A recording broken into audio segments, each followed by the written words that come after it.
Alright. Why is it saying out of 101.15? That's ridiculous. It's not out of 101.15. That's some straight nonsense.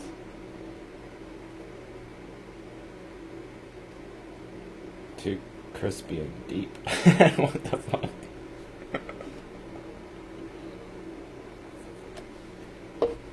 How is something crispy and deep? I don't get it. Oh. Bear with me for 1 second. I gotta invite people and shit like that. If you'd like.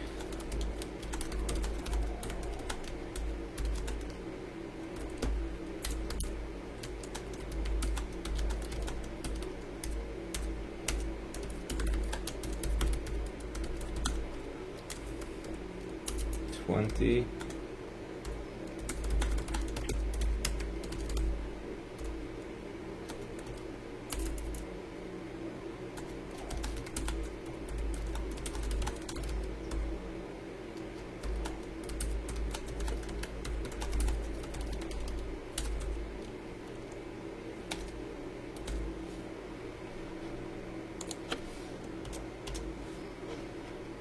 That's that one. And let's see.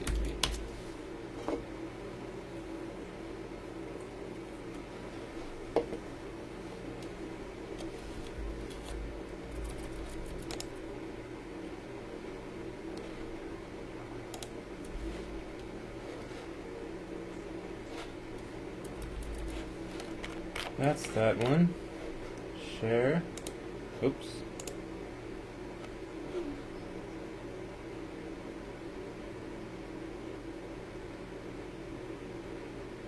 Why do I have to be the last in the queue? Oh. Are you the last in the queue, Omar? I have no idea. I never know what's going on. Share. Copy. Okay, let me...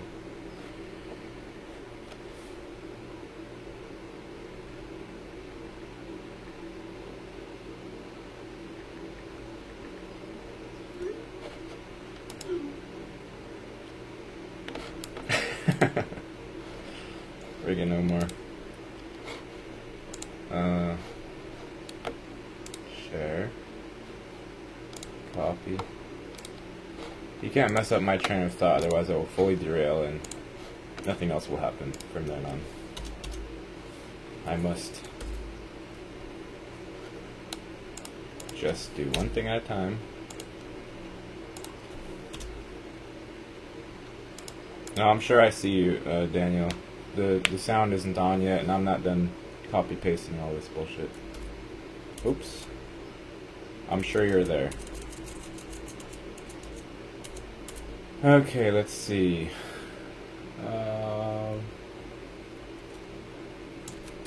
Watch on YouTube. Okay. Post.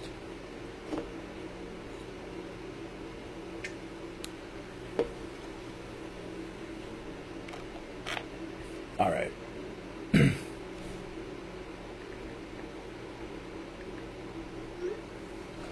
Let's see if anybody's here. Whoops. Opened in a new window. Where did it go? Click to join. I have to join my own chat. Where did it go?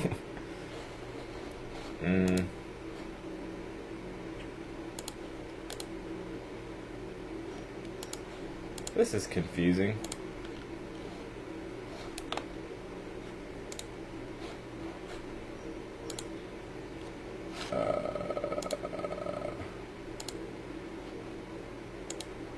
Oh, here it is. Okay, Daniel is there.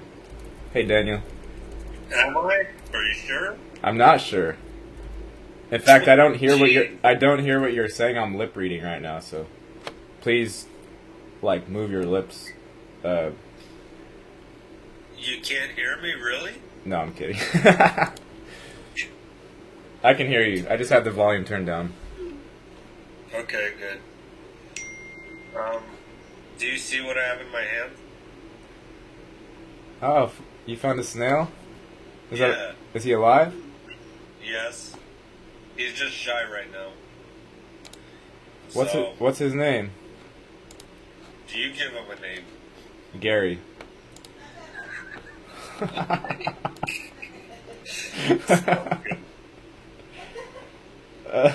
I'm sorry, I'm not feeling exceptionally creative right now. Well, I just woke up. I'm the same way. Okay. That was the first thought that came to mind because it's been raining a lot, so I'm like, I gotta go outside and find the snail. That's the first thing I did when I woke up. That's good. That's massive success just off the bat. Right. Is anyone else coming on? Omar should be here. He says he's rounding up women, so I guess women are going to be here too. What do you mean by women? Like specific anyone or? I don't know. He just said something about he's bringing women. Okay. Two women. He said, "Don't worry, you know who they are already." Oh. Well, that would be really interesting if one of them was Lauda. I mean, that's probably unlikely, though. I've been bugging Lauda to come back on the show for probably since the last time she came on, and she's pretty much interested in doing Lauda things, so I'm letting her be for now. Yeah, that sucks. Oh well. But I mean, I don't know. I don't try to arrange stuff that often. Like, I kind of let stuff happen how it does. Yeah. I mean, even the shows that I did with her before, I didn't. I just said, "Hey, you want to come on the show?" And she said, "Yeah," and that was that simple. So if she says no, then I have to accept that. Yeah. Whoa. Omar is hiding behind. Oh, I've had a rolling paper crunch wedged in my case, in between the case and the iPad. Okay. So when I'm like feeling like being private, I can put the little piece of cardboard there, and then Okay. Where did Daniel go? He just disappeared. I did? No, I'm right here. no, he's here. Oh, he's here. Okay. Who else do we have? Maybe Lily and maybe Danessa. Oh, nice. Omar, I brought can you see it on camera? Hold on, I brought something today. Oh, you're the OA also, Omar. I didn't even realize that. Yes, it's a snail. Put it in some water, otherwise it's going to get upset at you. Yeah, you're right. Might even lose him. Yeah, let me do that. Don't put salt on it. No. Obviously. Omar, I just realized you are also the OA. Actually. Oh, yeah. That's exciting. IRL, apparently. So whoever else is joining us, we see no information aside from that. It says fellow Jitser, and you're muted and your video's off. That's probably Lily. So, but she should be able to hear still. Maybe she's just Yeah. She said that she maybe didn't want to talk yet, but she would be happy to join in and listen. Okay. If that's It's you, like when you go to the party and there's like a new person in the party, they come, they show up, they smile, they sit there, but they may not talk. yeah. Is my audio okay? I believe I have my mic actually hooked up and not using the shitty internal mic. Sound good? Yeah, you sound good. Hi, fellow Jitster. Okay. Daniel, did you put our friend in some water? Yes. Yay. Everything's fine. Yeah, your audio's fine, Gary. Let me flip over and see if Danessa got the link. Rocket chat is a little bit feisty. Okay. So, I had an interesting experience at the what do you call it? Plaid Pantry. It's Oregon's version of like 7-Eleven. They have 7-Elevens too. I know what that store is, yep. Yeah. What's it called? Plaid Pantry. Huh. That's the franchise convenience stores in Oregon is Plaid Pantry and 7-Eleven. So what happened, Gary? Well, I went to the Plaid Pantry, and normally I don't speak to the people about anything for obvious reasons, but this woman I was asking her about headphones for my iPhone because our cat destroyed mine last night. And she was like, okay, there's a thing over there. She handed me some headphones, and then I inspected it. Found out that it was 3.5 millimeters instead of the iPhone 11 jack, and I was explaining this to her. And she was showing me her phone, and she, like most people that have phones, did not know anything about her phone. She didn't know that the 3.5 millimeter versus the other thing. So I was telling her a little bit about her own phone, and some other guy came in there, and he was asking her how she's doing, and she's like, oh, I'm feeling slightly less crazy today than normal. And he was like, that's not great. And then I started joking about her plexiglass little square, in front of her counter, because, I was in conversation a little bit, so I was like, yeah, there's no way that any of these coronavirus things are going over the top of the plexiglass or around the sides. I'm sure there's a force field or something here, right? And they both started laughing, and I was like, okay, maybe this isn't quite so serious in this particular Plaid Pantry. And then I was saying something about, the N95 masks are not even stopping. They're not the correct size even for however big they're saying the coronavirus particulates are. So it's basically a joke. And also it's unhealthy to wear masks because you're recycling your own carbon dioxide and you're making a nice little greenhouse effect inside of your mouth, and you're far less healthy than if you would have put it on in the first place. I hate them. I despise these masks, and I just want to rip them all to pieces. Every time I'm forced to wear them at work, I take them off as much as I can. Yeah. But it was funny because, this woman was saying, yeah, my daughter's a nurse and blah, blah, blah, but she was not trying to deny anything I was saying. And at the end of it, I was like, don't worry, the whole rest of the world is crazy. You're not crazy. And I was like, don't be scared. This is a joke. And she was like, yeah, I agree with you. And then I just walked out, and that was that. But it was an interesting experience because I've never talked openly about my thoughts about the realm just with regular people. And these two were both like, yeah, this is nonsense. I'm just trying to imagine if they shut down the world during the Spanish flu. Everyone would have pretty much immediately starved to death. Because back then, we didn't have that option. You had to work no matter what, What year was that? 1918. And actually, most of the world is still much the same. So there's a lot of revolts and uprisings in India right now. Because people are literally starving from the lockdown. And it's just totally absurd beyond belief.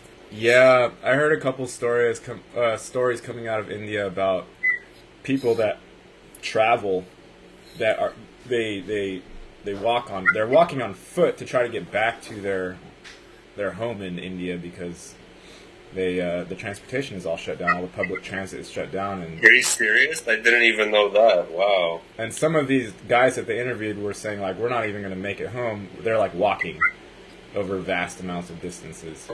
Right. That's really sad. And you know what? I don't even see how it's physically possible to lock down over 1 billion people. I mean, there's just not enough enforcement goons for that. And plus it's India. India is a very active place, a very lively place by nature, Yeah. Well, you don't see enforcement, okay? I've not seen with my eyes any enforcement of anything in Oregon. Me neither. I've not even seen any police presence whatsoever. Really, definitely nothing more than average.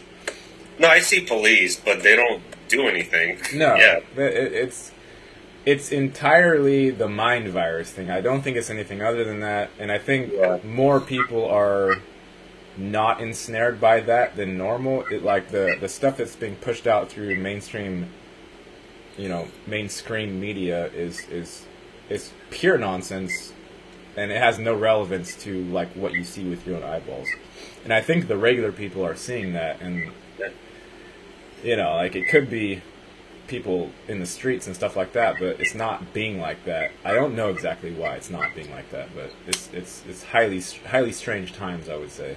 Oh yeah. Well, I mean, I guess I could say I do know. I mean, we apparently have a old family friend, and his uncle died of the virus the other day, and we knew an extended friend that was in the ICU over it, and I actually know a few other acquaintances that have it, so I'm going to assume that it's a real virus, because I personally know of a few people that had it, so other than that, though, I don't know.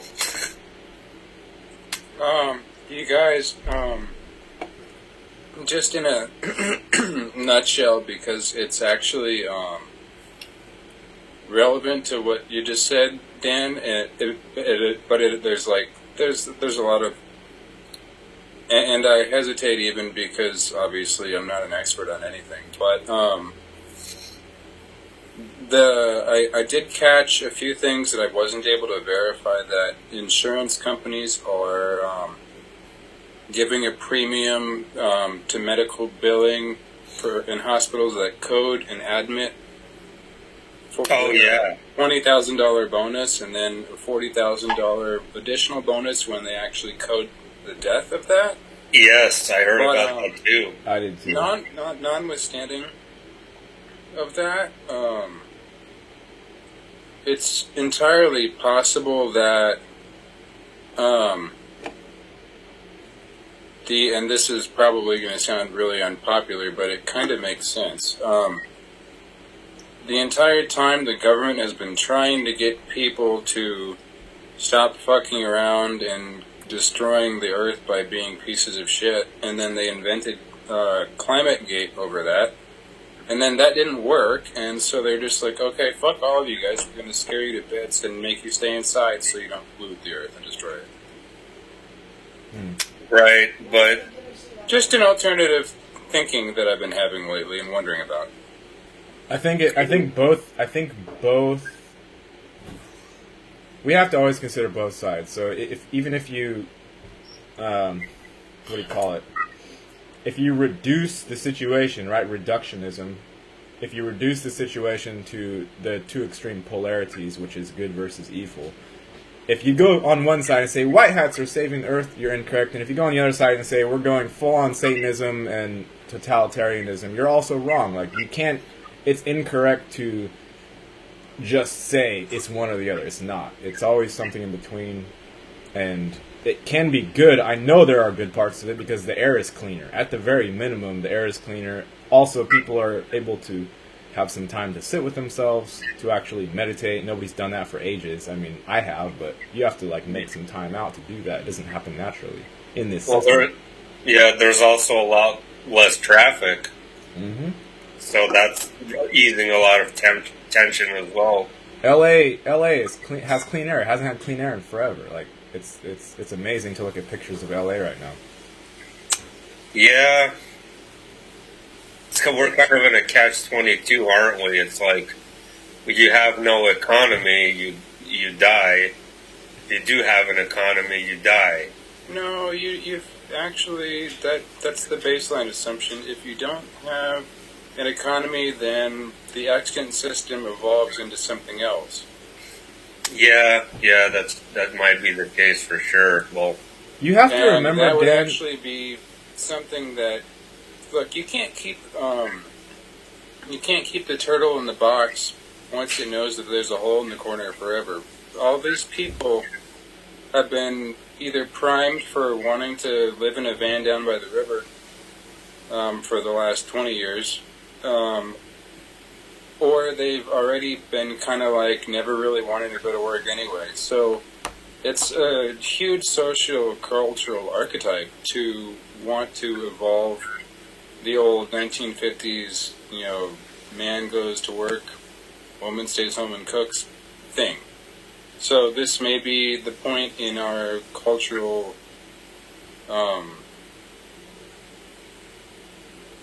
I want to use the smart word, but in our cultural evolution or whatever, which is the wrong word, where that starts to change. Yeah, but in I a agree. constructive way. Hi, Gary and friends. I'm still dead from Corona. This is me in ghost form typing to you. So we have a ghost also with us that died from coronavirus.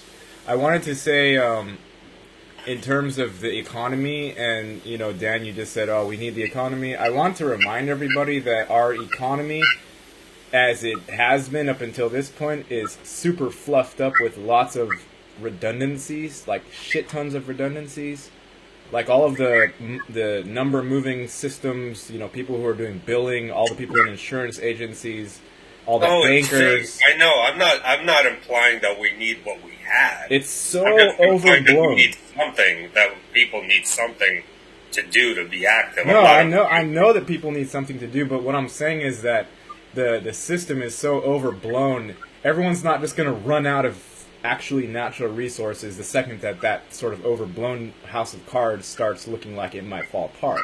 That's just not going to happen that this fast. is the proof that it didn't happen that way Exactly. already. Exactly. Yeah. Well, correct. And the important thing that is what Gary was saying is that if you look at the way that it's been presented, right, with the GDP, and that's how much the country produces, and that's the economy, basically, the total output of what is put in with work and all that, and then what it ends up being.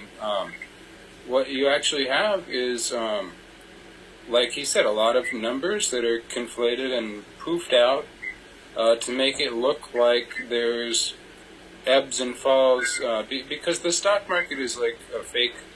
It's like going to Las Vegas. One week you're going to be lucky, one week you're not, but they have to simulate that flux to get people continually going to work and getting excited and all this sort of thing. So it's really fun. It's a psychological game. Yeah, what really matters are people having a sense of purpose and validity. Oh, yeah. People being able to eat, people being able to have new skills to either take care of themselves or to house themselves. And that's maybe a little bit of nationalism. That's about it. Yeah, keep it Some simple. sort of social cohesion. It always seems to be the simple things that are the solution, not the complex ones. Well, the simple least in things most are really cases. all that matters. You have to remember also that not everyone is creative. And I mean creative in the capacity of actually having an effect in what you see with your eyeballs, the eyeball reality. Not everybody has that potentiality, and we know that the controlling aspect needs to try to get us into what Ben calls the reality canals. They need to try to set up little diversion. If we're the water flowing down the mountain, they need the bad guys need to like make the little reality canals. They need to put a little block here, a little ramp there, and try to like coax the water into going a certain direction. The water is us. We're like sentient water that can kind of flow and move in certain directions, but the controllers try to get us to manifest shit. And it's not just bad controllers, it's also, there are, angelic controllers that want to manifest our stuff into something nice, and then the bad guys want to manifest it into, everyone in a straitjacket and all of the energy just being sucked out of the pores and sold off to some other galaxy or some bullshit. Well, yeah, there certainly are pre-programmed timelines and pre-programmed lives for people. I definitely believe that they hope that you're going to go on the path of and just follow that branch of the tree and not veer off. But they can't actually force, if you think about it, nobody can force anybody. Even if someone is physically grabbing you and putting you into a jail cell, there's something in that experience that is not forcing. It's difficult to understand, but there's no actual true forcing of you, what you are at your core. There's always, you have options. If someone's grabbing you and bringing you to a cell, you can struggle, or you can punch them in the face, or you can go limp. You have options in every situation, and we're not even close to that actual situation. Well, we might be, but we don't even know it. Remember that dream I had about the gas chambers? It could be happening, and we might not even know it, and it's not even funny because it could be true. But to what end? What do you mean? Why would anybody even do that? I mean, if you're creating a huge problem for the world, then maybe that could be probabilistic, but still not likely. Well, probably not yet, maybe in a more extreme situation, if we find ourselves in, then yes. Like a civil war or something, yeah. But doesn't that use capitalism as a yardstick for establishing a baseline value on a life?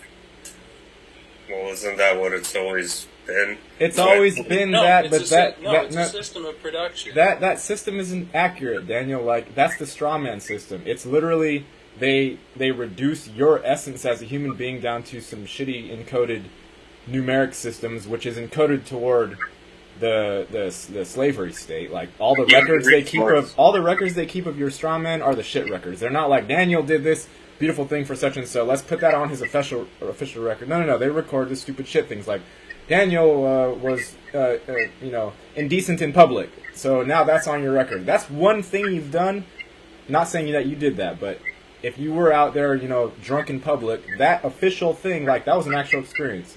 I'm out, like, flailing my arms, I'm drunk in public. Okay, these official recorders are like, he's out in public, blah, blah, blah. Okay, this was one tiny, tiny little thing in your life, right? Now that goes into the system, and you remember that. You think, you latch onto that. You're like, oh God, I was indecent in public, and it's on the official record. And that, it turbulates around in your mind, and then it starts manifesting out from that. Okay, if they had the same equivalent in forms of positive record keeping, they would have also, in addition to being drunk in public, Gary also, did such and so for this person over here, and it changed his entire timeline, right?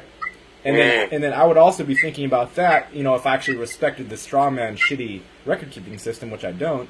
But you could actually have a way that the radiations from that record are actually good. We just have the system that only records like the really crappy elements, and in a very bad way. It's not even in a it doesn't actually retain the essence of what actually happened in that shitty situation where you were supposedly being drunk in public. It's very crappy. It's very bad.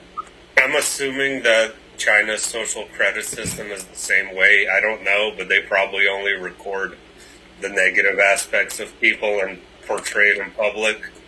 Or if you're a good citizen, what they deem as good, they probably bring that out too. But either way, I don't even find the recording actions of people to be that important. It's more who you are.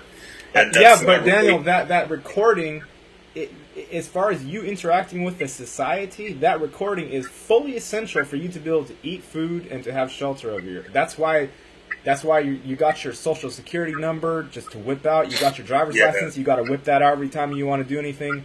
This social credit system is in America. It's been in America for the entire time. It's just not as sort of malevolent as China's has become, but it's still the guiding factor by which we move, and it may be trying to move toward that, that which China uses. But at the same time, internally, these systems, when you whip out your social security or your driver's license, it has very little relevance to your actual being. It has very little, almost none. That's how I feel. Yeah. Oh, he's coming out now. You won't be able to see him, though. I can't get the camera at the right angle. Is he exploring his new environment? Yeah, can you see him? No, drop the camera just a little bit. There you go. There he is. That's great. We have somebody joining us from Italy. If anyone has any questions for Italy, I know Italy was supposed to be one of the epicenters of this fake disease. We have the ghost from Italy. We have someone from Italy here right now? Yeah, they said if anyone has any questions, then feel free. Yeah, I have a question. Well, how are things? Simple question. How are things over there right now? First name, last name, you have your first question. How are things in Italy?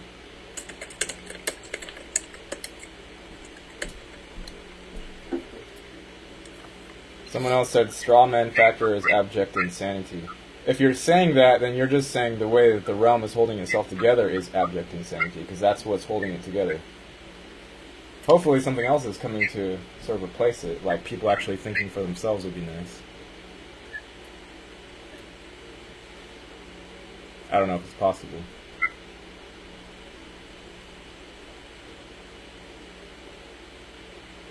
Georgia Guidestones. The Georgia Guidestones, what do they say? 500,000 people? Isn't that 500 million. 500 million? Yeah. So they're saying population reduction by about 200x. Population reduction by 200x, right? Somewhere around there? It's like 95%. 95%. It's like between 78 and 95%. I don't remember. I did the math once. Okay. Do we know who wrote the Georgia Guidestones? Do we have any idea who's Still responsible? no, but there are some interesting clues. On on a certain day, it lines up with the sun in a certain way, and there's also kitty. Aww. And there's also a certain monument that I think the UN or some military monument somewhere in the United States that lines up on 11/11 with holes in it and the sun and all. It's in Phoenix. It's called the Anthem Monument. So there's weird shit like that, but it's all the same people. You know how the phoenix rises out of the ashes? That's why it's in Phoenix. Yeah. Oh, huh. Yeah, most people don't even understand how to balance their checkbook, let alone build something. And it's not even complicated. It's just simple, like geodetics. You know, where the sun is at a certain time, and then you build the thing in a geometry. But most people can't even balance their checkbooks. So whoever is doing these things is either smart or they're all the same people, and they're smart. Okay. We have an answer. From Italy, everyone's pretty much shut off in their homes. There's your answer. Still, after all this time, that must be like torture. And also, you need to ask permission from city government if you want to drive anywhere. Like, how do you ask permission? You text it to them or what? I heard in some places the phone itself is telling you, like, via color code whether you are able to move or not. If it's green, then you're free, and if it's whatever else, you need to stay at home or whatever. I heard in Russia that they have an app that they have to get permission if they can go outside, and then the government verifies that they can leave. That's what I was just about to say. My family members in Russia, they say, yeah, you have to get permission on this app, and they follow you on the app everywhere you go. I know that in the U.S., 2 weeks ago, Google and Apple announced a collaborative project where they're going to use encryption, hashing keys, and all sorts of funny tech stuff. I have the PDF to the official article, or the official AP Wire article that Bloomberg picked up. But basically, if you have had either a positive health result at the doctor, or you have been in proximity to somebody's phone who has had a positive health result, it will generate some kind of alert or mapping or some sort of whoozy what's it that lets you know you've been around people who have had it or within proximity, whether it's in the store or what have you. And it will be anonymous. It won't tell you who they are, but it will like show up as a dot or something. With the proximity to you being another dot. It's like a mapping app, but they planned that the scalar reach of this would be about 3 billion people that they'd be able to track between the two companies with the amount of devices in deploying this. So it's a very strange situation because they already are doing that with the devices anyway, so it's not hard to implement, but that Apple decided that it would work with Google is very strange because they have never really gotten along. They're technically rivalries, right? Well, from a tech perspective, it's like, here, let me fit this, I almost said Apple. Here, let me fit this piece of ravioli inside this papadum, and we're going to make it taste like a hamburger. Like, it's just impossible. Like, those three companies working together. Sorry, that was a very complex food analogy. I don't know what a papadum is. It's one of those Indian triangles that you deep fry with the peas and the. Ooh, I ate those before. They're really good. It's like papadum is what you get before that. That's the samosa. Yeah, usually green peas and then yellow lentils. Hold on, you guys. I gotta show you something. What?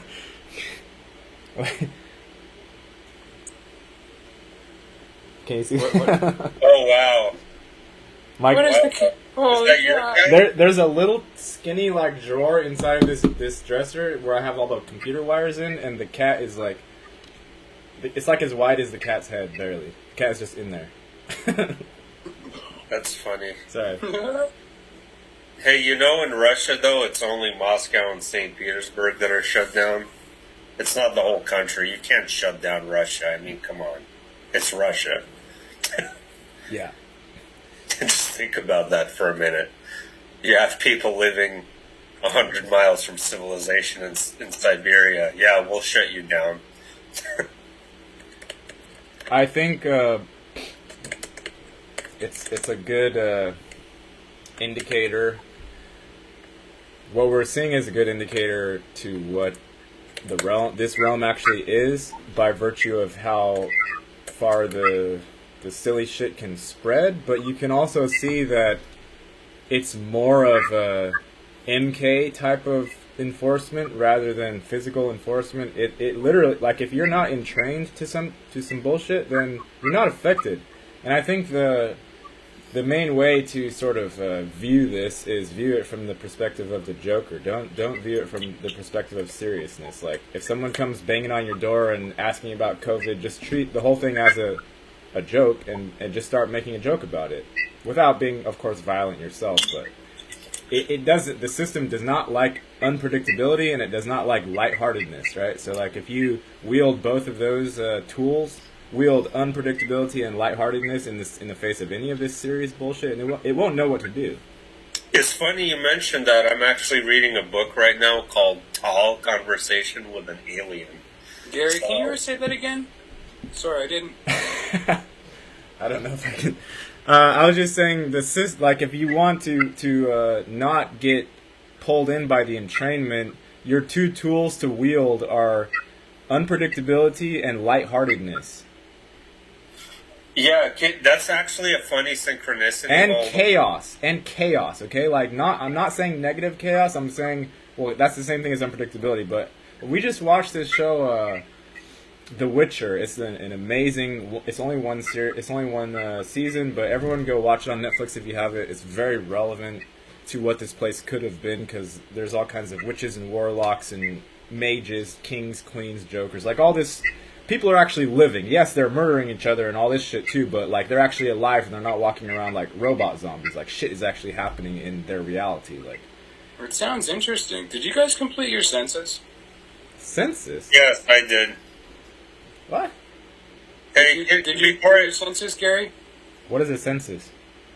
It's a little blue card that comes in the mail and it says that there's, like, by law you have to tell them that you live somewhere. I don't even think I got it, and I would probably ignore it if I did. Gary, I gotta mention this before I forget. What you just mentioned is the last chapter I read in this book. It's about a guy who meets this really strange person who claims to be an alien, and he describes to him the nature of the universe and how things operate, and he said exactly what you just said, basically, that randomness is the very essence of how the universe operates, and that humans actually have it wrong by having this very predictable sort of format in everything they do, that actually randomness actually formulates how life should be like. So What's it called? I think I've read it. it's called TAL, like T-A-L, A Conversation with an Alien. Oh, yeah. You have read it? A few years ago, yeah. It's It's a great book, actually. I mean, I don't know if it's an alien or not. Who cares? The information's great. There's a few books along those lines that have been pretty interesting that have popped up over the last 50 years or so, maybe longer, but to my knowledge, 50 years. There's a really cool one in the 70s this lady, Jane Roberts. Yeah, I know Jane Roberts, yeah. Seth? The Seth? I read the Seth material, yeah. Okay. Really great stuff also. Love the Seth material. Really interesting. It makes a lot of sense. It does. It doesn't really matter, like you said, I don't think where it comes from, but it's almost like a... Well, if you just look at it in the sense that it's like a philosophy book, then I think it makes a lot more sense. The delivery of the material is contextually relevant whether or not it comes from an alien. Well, or a non-corporeal. it's channeled material. She's channeling it's not really it was a hyper-dimensional being. A very evolved soul, yeah. But I'm just being rational and retarded in that sense again, and saying that just for a second, for somebody who might be listening that's like, oh, I don't believe in any of that stuff. Well, hold on. It's actually an interesting book because it's more of like a That's scary. Theo-philosophical kind of book, but they've just, you know how you see a sci-fi movie and they're like, oh, there's weird shit in this sci-fi movie, maybe some of it's true, maybe the author just did this so we could get the information out. Hey guys, the snail wants to say something, hold on. Hey Snail, what's up? Is it saying anything? It's a good book because it's relevant whether or not the source is legitimate. I agree with you, Omar. I agree with you. I feel like it's frameworks, right? It's people. It's like, do you respect the framework within which this experience or this narrative is spewing forth from? And if people are not respecting a framework, then they are saying all of this stuff that's inside of the framework is full-on bullshit simply because I don't like the framework. Exactly. And it's not That's true. right. That is not true. Yeah. I mean, it would be like reading Descartes and then finding a Nietzsche book or a Heidegger book and deciding that you didn't like the first book you read because the other guy said something else. They're all relevant points of view. No, it's I don't have a problem with people that do that because enlightenment sucks and it's painful, and it like once you start doing that, it's like a slippery slope, and eventually, like, oh god, I can't hold on to my old self anymore. I have to start regrowing and birthing and all this metamorphosis bullshit, and it hurts, and like I don't have anybody to relate to anymore because my fractal has gone just way sideways or something. And they're finding out who they are, and that's why that happens. Mm-hmm. Like you're saying, that growth process makes it really ugly for a long time, usually. Yeah. It's difficult. It's not an easy thing. It's not, and it's kind of lonesome also. Like, if you have a couple of fellows that are around you that kind of can nod occasionally when you're trying to explain how you're feeling inside, that's great. But the internal experience is so nuanced and unique that you can't. It's like they say, like when you're dying, you die alone. It's that unique. You can get a little bit of support around the edges. It's the same thing as waking up to like your own true self. Yeah, that what's so interesting about it is when you really get down to it and you start to look at your own perception of relativity and your own essence of what you get excited about and what makes you tick. Well, the first step after you've peeled away the layers of that so many people are stuck just now trumpeting from the rooftops about because they feel wronged and upset is, well, who am I anyway? And you ask that question the first time and you just sort of like, the whole room just goes fucking quiet in your head for like months, sporadically on end. Mm-hmm. And then you're like, oh, who am I anyway? And then you sit there and you're like, and you start to like look at it and you're like, well, I'm this guy. Or in high school I was this really hot cheerleader and then I got pregnant.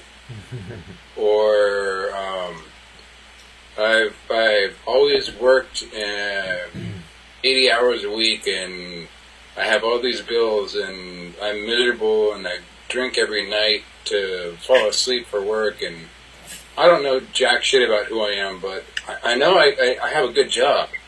And then, it's just everybody has that process, and they go through it, and then they start to ask other questions like, what value do I contribute to other people? Mm-hmm. Or what would make me really, really happy to do right now? Or what do I want to make sure that I've done before I shuffle my mortal coil? But I think, one of the really transformational things in these later steps of the beginnings of questioning stuff, once you start to experience, and I'm just going to sound like a fucking New Age hack tool for a second, because the material is not only contextually relevant, but it's important anyway. Eckhart Tolle, or what have you, Ram Dass, and all these people who talk about the power of now. Well, thank fucking God somebody with a PhD realizes that you don't need to wear a watch. Mm-hmm. Because I have a much simpler approach. I tell people, I hold out both my arms like a giant T or like a crucified Jesus and go, you can't reach into the past, you can't touch the future, but the present is a gift. And then they're kind of like, oh, and then their eyes usually turn white, and then you have to walk away. But embracing that in the sense where you take it from a concept to a living, breathing action is when you finally start to free up your own ability to create that which you can visualize strong enough to see into an actionable form. And that's the fucking magic of being in a human body, as far as I'm concerned. Yeah, I whatever feel like, that means to you. I feel like one of the things that has happened with the trauma that has occurred here, that some of us hold deep within cellular memory, some of us have active memory of it, but I think what has happened is that we realize that there are essentially two worlds. There's the physical, sort of experiential world, and then there's the mental world, which sort of holds, framework references or concepts. And they are both sort of similar. They're kind of similar. There's 5. Okay, there's more than what I'm saying. I'm just trying to make a point. By the way, where the fuck is Fabian? There's a way of holding records. But the conceptual one is safe. Like, it's safe to stay in words and concepts and remembering stuff rather than going into the feeling space of what the stuff actually was. It's very safe. And if you've been traumatized, that's a helpful thing to have. But we have all the time in the world, especially if we're in your black hole, Omar. Like, if we're in this singularity, we're not running out of time. Like, we're forever, It's not something to run out of, but that's also a scary thing for some people. They're like, oh God, I have to live forever. It's not, if you're in a bad situation, it's not a fun thought to comprehend. Well, three things, very quick. 5, yes. Main 2, the 2 that you said, the physical, the mental. Throw in the spiritual, emotional, etheric, mental, whatever. Look it up. 5 Chinese bodies. But, where the fuck is Fabian? That was the thing number 2. Yes, first name. Sorry, Omar. Yes, first name, last name. We see your replies. Sorry, go ahead. Thing number 3. Thank you for bringing up the black hole singularity thing. I'm glad you remembered that. I would have forgotten completely. It's in the title, silly face. It says. It's in the title. Go What's ahead. in the title? It says it in the title of the show. You're on YouTube. I'm not. It's no title. It's connected with you. You have 17 people listening and chatting about this whole situation. You should know about that. Where can I see this? I didn't know that. Okay, great. So well, you said you were allergic to YouTube, so I decided to sever you off from that knowledge. I'm not allergic to it. The application and the way that it always tries to, like, get your focus from what you're watching to, like, you know, when you go to do the scrubber bar to, like, jump around in the video to see if it's a piece of crap video or you want to find a different one. Mm-hmm. On my iPad anyway, which should function correctly, it's a nice piece of electronics. I have to push the button and hold it down ever so gently and, like, drag it across in a very straight, very slow line, and then if I move my finger just a little bit up or down, it'll stop. And maybe that's normal, but I'm not used to that. I think it's retarded. It should, like... Try to open that up on a different screen, Omar. That's not going to affect too much. Turn the volume down, then you can just read the comments and reply to them if you wish. Well, oh, sorry, Katie. Okay, so I got my laptop. I can... Yeah. You just need a second device. That's all you need. Okay, hold on. Mouse? I even have a mouse. See, I'm not a troglodyte. Alright. So, where do I go on the, I'm just being hokey for fun. Where do I go on YouTube? I just sent you the link to your chat. Oh. No, to your text. The link is in your text. Oh, haha. So if you guys are on YouTube or laughing at me right now, I literally run about 40 different websites and just there's all sorts of shit going on. But I'm not technically retarded, but it is fun to pretend. It is fun to pretend. I know you're always going in lots of directions, so I understand that part of it. Linux terminal. This to me makes lots of sense. But okay, so opening browser. Nudity bad, dismemberment good. Did I accidentally stand up? I don't know. Oh, no, I mean... Someone says, I agree, The Witcher is amazing. We have 2 people who have watched the show. Also, people, please watch Ragnarok if you haven't. That one is also just 1 season, but it's a very very good show. We're going to watch it. Well, I'm going to watch it with Andrea soon, hopefully. I don't watch shows, though. What do I do? I don't know, Dan. Why aren't you watching shows? Dan, you get the Criterion app like me and watch old movies. I watch documentaries and listen to radio shows, and then on my TV I rent movies once in a while, and that's about it. I don't have cable or anything. I don't have cable either. I haven't had it for 20 years. But you're like an old person like me. I am an old person. Actually, on May 7th, I'm turning 32. Oh my God! Older than you are, motherfucker. What? You're like a child. You're the youngest one here, Daniel. I want to be 35. You're 36 already. Not saying. Oh my God. Oh, I'm sorry. You're not supposed to out women's age. Sorry. I'm kidding. I'm only going to be 38 next January. Yeah, Omar's the oldest one. I think Fabian is. He's 49. Oh, Seriously? yeah?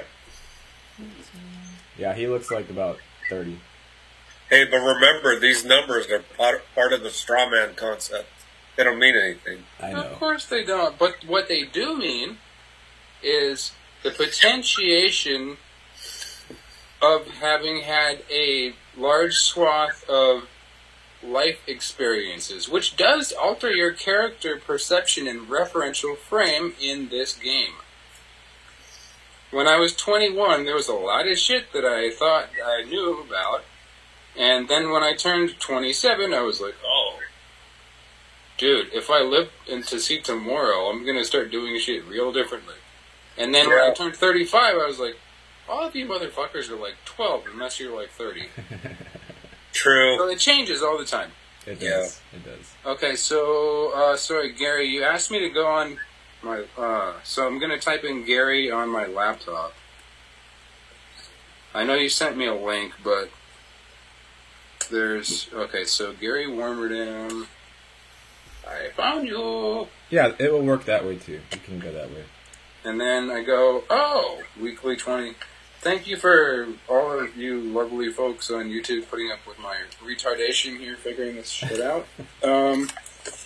We have a question. Hey Gary, I found your channel because of that video about quantum of conscience you had. What do you think about his nothing is real theory that he's got? Nothing is real.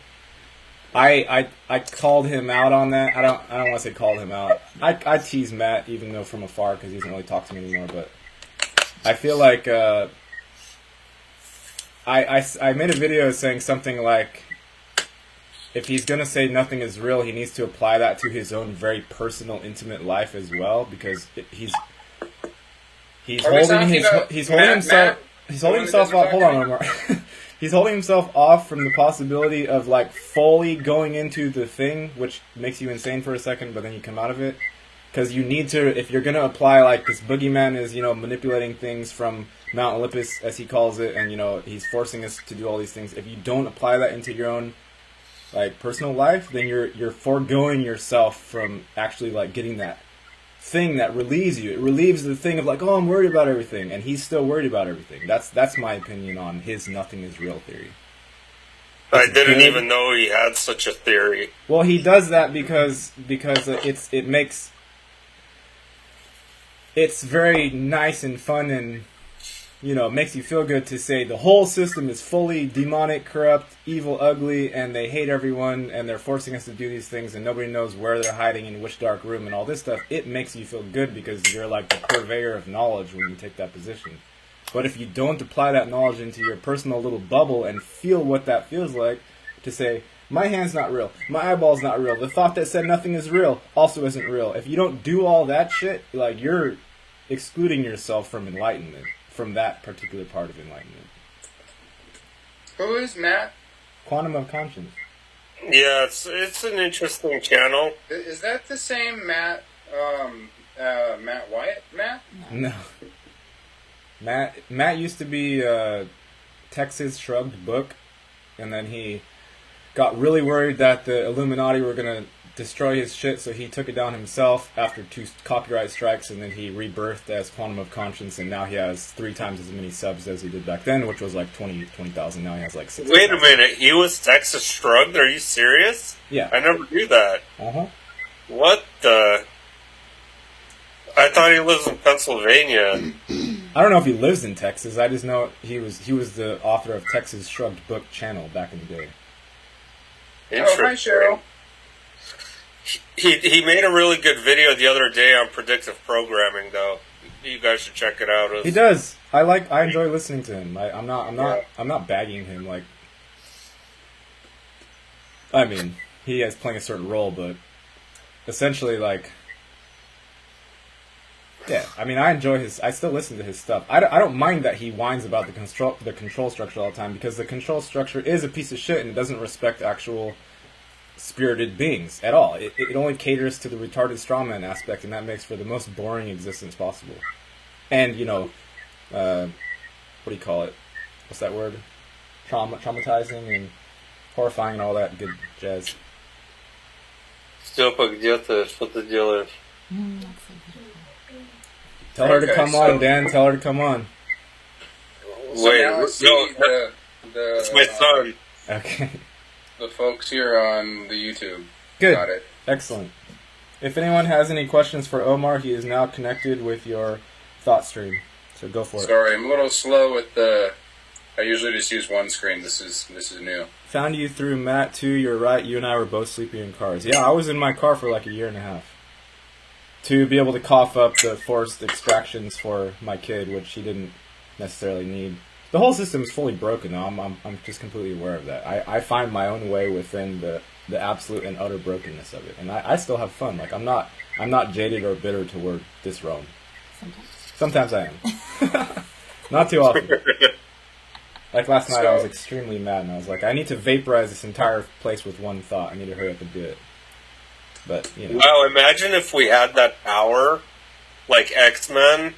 I think we will evolve to that at some point, but we probably won't be able to be. They won't let us in a realm like this because we would just destroy it. We would have to be in our own little universe because it would be so powerful.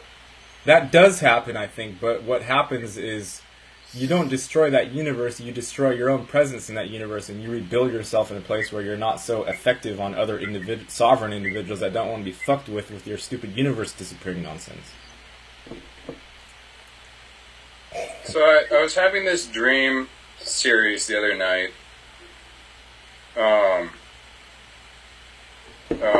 Ooh, I just looked at the screen and it's So, Cheryl. You were asking about the Book of Gnosis and the Law. Above, I scrolled up and I got as far as Papers, Please, and there were like all of this shit that I couldn't figure out what was going on. And then, what's up here, flatties? And that was the first thing I saw. So I didn't. Could you ask the question again, please? I didn't catch it. But while that's happening, so I had this. Somebody talking? Yep. Go ahead, Omar. Sorry, I had this weird dream sequence where,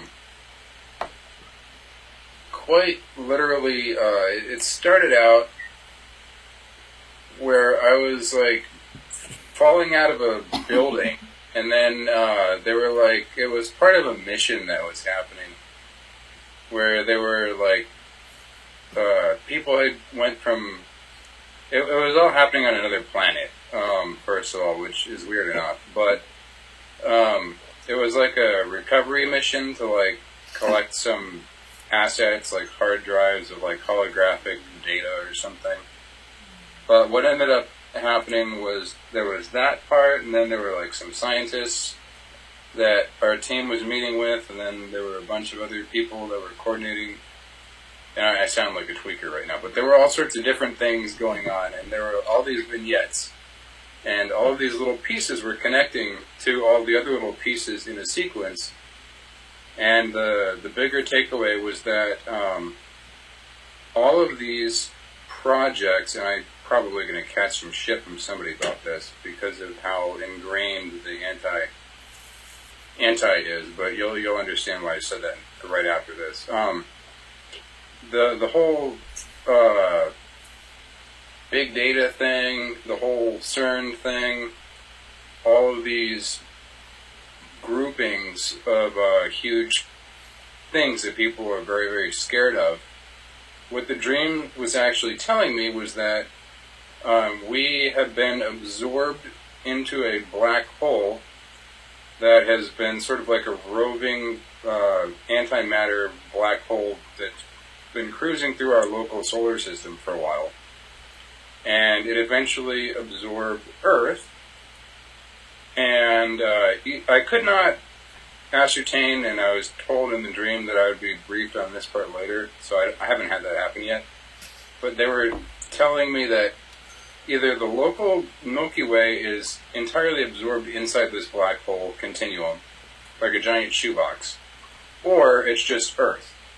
But that when the sun makes one rotation around the Earth, and we have the 12 hours of light one place and the 12 hours of light the other place, and the two places where the light is kind of weird are the North and South Pole.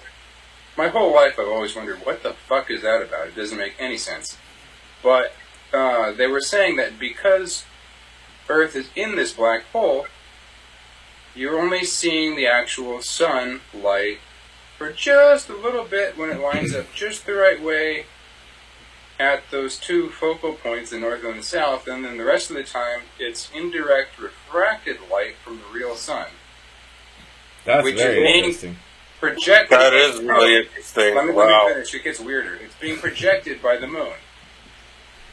So the moon and the sun in this dream sequence are actually the same thing, and the only opening outside of this black hole that Earth has been sucked into is that oculus that we see the sunlight through, and that is functionally the moon, and also functionally the sun when the sun is close enough to that oculus to illuminate the opening in the hole. So it's like, imagine a watermelon and you punch a hole through the top, but it's small. And then the Earth is inside that. Oh. And then the sun is spinning around it, and it only lights up the hole for a certain amount of time, and then the hole appears hollow. To be the sun. So the hole is what we're looking at, is what you're saying. The hole is the moon. Hole is the moon. Uh-huh. When the sun orbits around the Earth close enough to the hole, we see daylight. Then you're saying And the then sun and as the it moon are the goes same away, thing. and I think I'm explaining flat Earth here, by the way, but not intentionally because I don't really believe that. Because what I'm saying right now would be impossible. As the sun rotates around the Earth and it moves away from this tiny hole, we get the shadows being cast as the object. Okay, so if this is Earth, my fist, Yeah. and we're inside of Earth is in here, and this is the black hole. Okay, let me grab a circular object. Okay, this is closer. If we're inside this glass jar, and the glass jar is the black hole, then there's a hole in the top. That's the hole in the top of the watermelon. As the sun is rotating around the Earth in the orbit that we're taught in school, which let's just assume is correct because it kind of makes sense, because stars move around and stuff. Mm-hmm. Then, as the sun is moving around this black hole that we're stuck in, we would see it for a certain amount of time, shining its light through the top of the hole. But as the sun moves away from that hole, say it's over on the side here, we have shadows from you just fucking shine a flashlight on your wall. This is not hard to explain. Mm-hmm. But the main point was that the sun and the moon are the same thing, and that the hole was the opening that we can only see out of. And that in itself is actually the metaphor that people have used for the Earth is in the quarantine. It's in a fucking black hole. Mm. You know what? One thing that's undeniable is the obvious, completely different appearance of the sun and the moon than what it was many years ago. So that's undeniable. Honestly, like I look at the moon at night, and now I have a telescope, and it looks fake. It looks like a hologram. I look at the sun, it looks fake. It looks like a flashlight. So what the hell is going on? Maybe also, if I could interject for a second, it would be an interesting theory to add to Omar's, if that the stars that are truly actual stars, not these things we have, maybe these things we have are reflections from the inside of the black hole, and thus they appear in this little weird, like, squiggly, they're just like mirrors coming through that peephole that you're calling the sun/moon. Maybe. That makes sense. So they're on the inside, they're inverted. Reflected. Omar, I think you just open up a whole new can of worms. So are you saying can I add more? Because it's really good and it makes more sense. But wait, was this in a dream, or how did you... This was delivered to me in a dream through a series of experiences that I had off-planet. Wow. I've done a lot of hyperdimensional travel, but not to sound like a nutcase. So to explain the connection where I was starting to talk about CERN and all these huge companies that people are afraid of and all this, there's a really, really profound lecture that's not hard to understand, given by this gentleman called Leonard Susskind. I know who he is. I have the link on my tribes. I can supply it somewhere. People can look at it. But he talks for an hour or two about Alice and bits and matter and black holes and the concept from theoretical physics, but explained in a very simple, matter-of-fact way about how black holes function. And he said some key takeaway points, such as, in a black hole, matter has to move faster than the speed of light to escape the black hole. That was one very interesting thing, which would mean that we would all have to literally be moving faster than the speed of light to get out of this situation. But since we're in a physical form, we are in bodies, we are condensed light, we cannot possibly move faster than light, so that might explain one thing. But to make it further, all of these science projects like CERN and the particle collider and all of that, inside of a black hole, there's a very weird thing that happens where information breaks down and cannot effectively travel around inside the black hole. That would be why we created the internet. Because we are building our own communication system inside the black hole.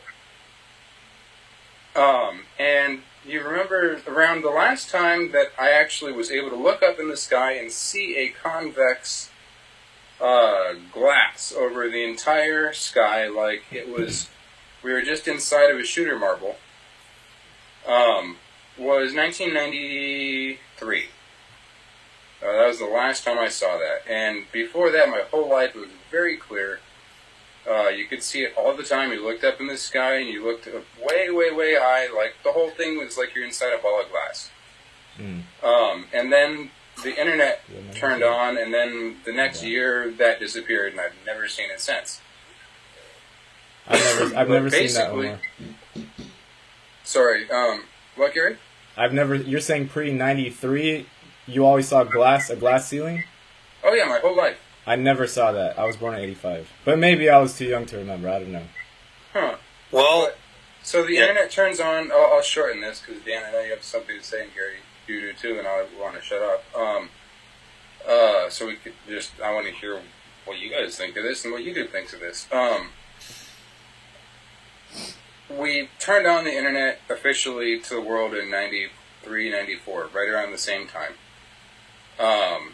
It was functional in the 70s and 80s, but it wasn't big, it wasn't huge, it was all hacked together and weird stuff, but we would have turned that on to account for the information loss as the black hole absorbed the Earth. And then all these systems would have been thrown online to give the appearance, and by the way, that's around the same time that I really saw chemtrails start to actually pick up, was around junior high school, beginning of high school. I would see the weird clouds, and I never really understood what I was looking at, but in 2004, I put together that the clouds are definitely strange, and I had to think about it for a while. But all of these technologies and all of these projects would be to make it appear that nothing weird was happening, but at the same time work to continue the baseline standard quality of life that we're used to, and basically building augmented technologies to go about doing that so people could still have a good time down here, and at the same time concurrently work on new technologies to get us out of this if possible, and so on and so on and so on and so on. Mm-hmm. I'm done. There's more, but I'm done. Dan? One of the clearest memories I have, period, is of a solar eclipse that I saw at my school at the time in Tucson, Arizona in 1999. And you say 93, but that eclipse had such an effect on me. It doesn't look anything like any of these eclipses we have today. That's all I could say. It's like it was completely different. Completely. The appearance of the sun, the eclipse. 1999, there was a solar eclipse. I remember that one. Yeah. Yeah. And I'm looking at these strange pink moons and these wolf moons and this moon and that eclipse and this blood moon, and I'm like, where are we? That was another really cogent part of the dream. You just reminded me. Thank you. And by the way, if it looks like I'm about to cry, it's because my eyes well up when I'm consumed with extreme truth. Sometimes I actually do cry. The only time that we actually see the sun in its normal glory is when we have an eclipse. That was a huge component of these dreams in the briefings that I was having with the other operatives that were in these dreams. But still, something has changed, though. Yeah, of course. Yeah, I don't know. When you see the sun through an eclipse, only a solar eclipse, not a lunar eclipse. Yeah. But a full solar eclipse, that is the sun actually perfectly lined up with the whole, because the orbitals happen in like three different parts. You have the Earth is spinning, sure, but then you have the sun is spinning, and then you have the entire Milky Way or whatever is spinning. Something else is spinning. It's like three cogwheels together. Mm. And the solar eclipse only happens when all three are right. Yeah. So yeah, but the colors and you're definitely onto something there, Daniel. I don't know. It's just hard. This stuff is kind of hard for me to try to figure out because it's just so bizarre. Well, Lauda talks a lot about being in the inverse reality, or I say all the time about this is, the upside down, like in Stranger Things. And if you think about if a black hole is sort of composed of antimatter, and they also say in this, at least, I've heard scientists say that you can only count for physical matter only counts for 3% of the visible spectrum or something like that. Like, if you imagine that there's a counterpart or an inverse of everything, you could imagine that there's like on this, there's like this, it's like this, and then on one side you have it's a peephole in the middle. On one side you have like the real reality that comes out like this, and then there's a little peephole that's refracting whatever is happening on the other side, and it's one side is the inverse and one side is the verse, and we're simply on the inverse side. Lauda actually says that we're not in the same universe that we're once in. If we're inside the fishbowl, if we're inside the watermelon, then that is the inverse of being outside of the watermelon. If the Milky Way in where we're supposed to be, inside our local solar system, and we're inside of an eggshell that's holding our planet, then we are in an inverted posturing of what the normal geometry is. But it would be reflecting everything that's in the actual universe. It's just it would be showing sort of maladjusted properties. Yeah, or something. well, to take, Gary, exactly that, and to just do like optics, like a real brief physics lesson, take a playing card and stick it inside of a box, and then put it on one edge on the inside of the box in a corner. And then take a flashlight and shine the flashlight into the box, but put a mirror on the other side of that box.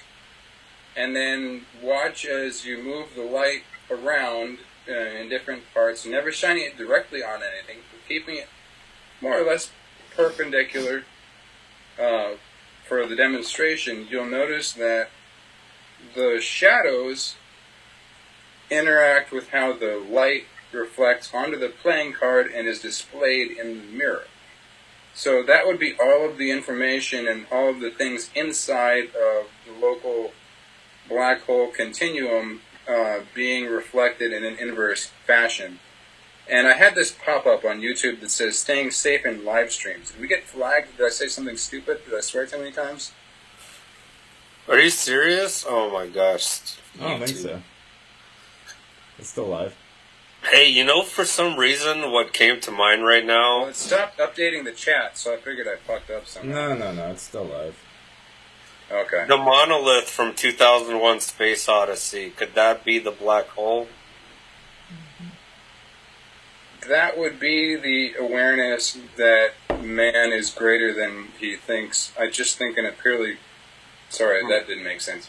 On a purely metaphorical level, that would be man realizing that there's more to... Dude, I can't say. That movie was complicated. Yeah. You can take it so many different ways. You can, but I don't know. That just came to mind when you mentioned the black hole.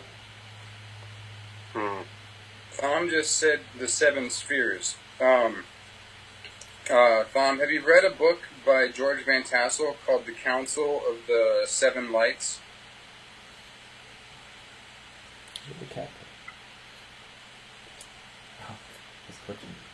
The 7 spheres would be the 7 local planets in the solar system, I would imagine, and then 2 of them are probably satellites. They say we have 9, but... the Council of the 7 Lights, or the Council of the... I have the book. I haven't read the entire thing yet. It's from the 50s, 40s. Do you guys want... Omar, can I interrupt for a sec? Yeah. I have an example of a perfect sphere. You ready? Yes. I got 3 words for you. UFO researcher wrote this book, 1940. That's not 3 words. That's a lot more than 3. Aerospace engineer. It might relate to what somebody in the chat's saying. Sorry, Omar. I feel retarded. Go ahead.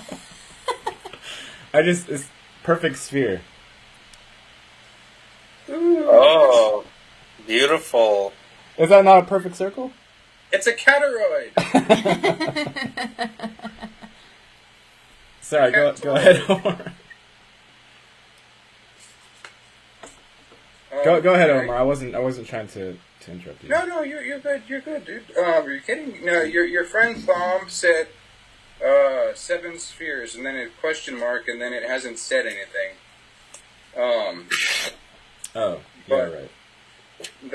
This book that I was talking about is really interesting. The guy that invented the live stream, which is that Tesla device that I have, he worked with this guy to in some capacity, and the invention is based off of stuff that he invented. George Van Tassel.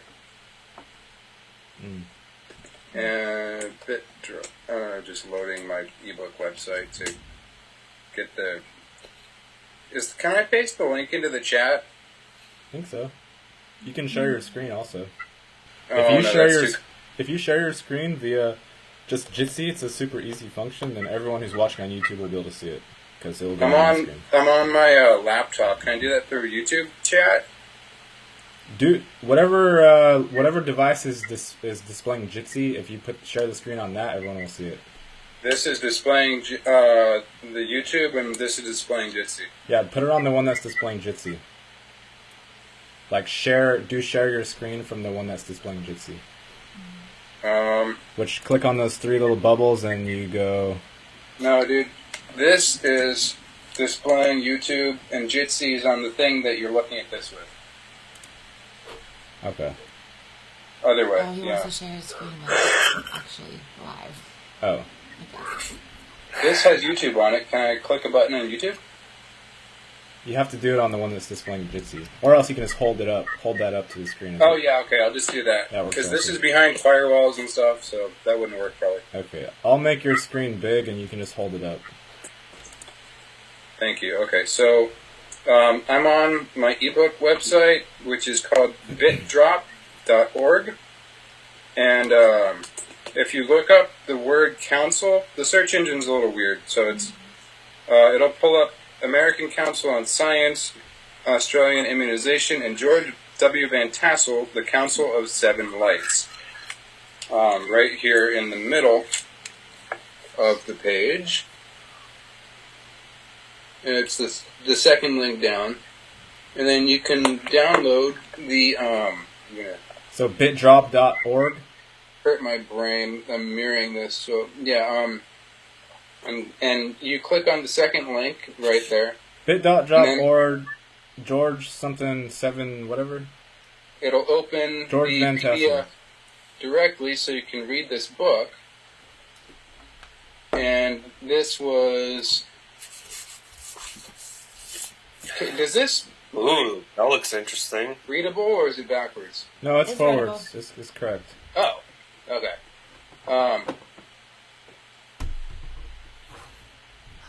Wait, how come a billion things popped up when I put bitdrop.org? Oh, do you go to a category first?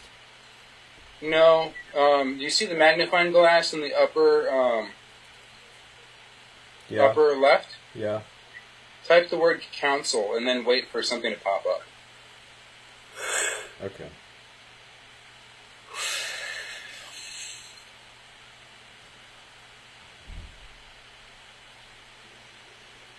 So this book was written in 1940. It's taking forever.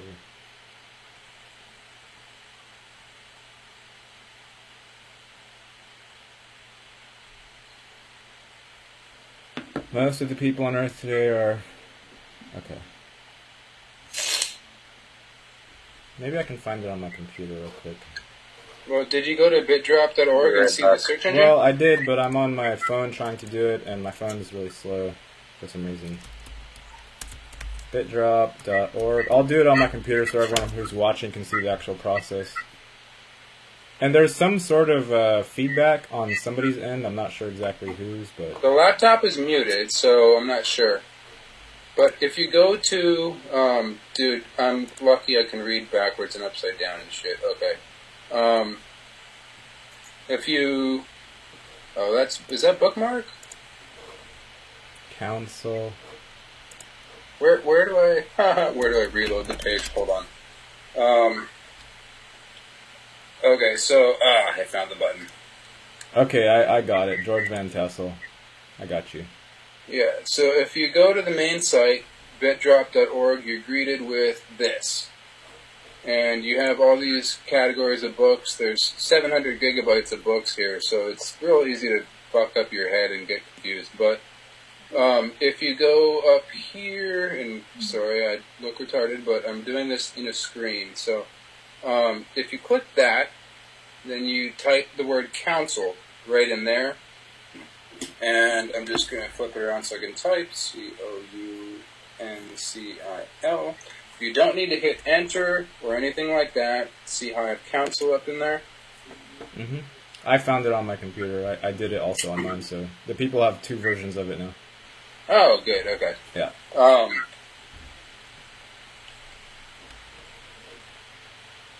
You might get a thing that says the web page is trying to slow down. I don't know. But anyway, so yeah, it'll pop up the second thing. But there's all kinds of things to read there. You'll find something if you're bored. Read a book, it'll change your life. Thom is saying, like, each planet has its own concentric sphere. He's asking a question. Oh, yes. They're all magnets. In the black hole or in the outside? Or on both? The outside. You can think of it as they're all magnets. They all have a specific, like if you look at the periodic table of elements, everything has a certain weight and properties to it, the way the electrons are arranged and protons and all of that. The planets have their own properties, and they all stay in a phased relationship with each other based on the properties they have. So they'll stay a certain distance apart based on the elements and metals and main constituents of the planets in their makeup and material. Mm.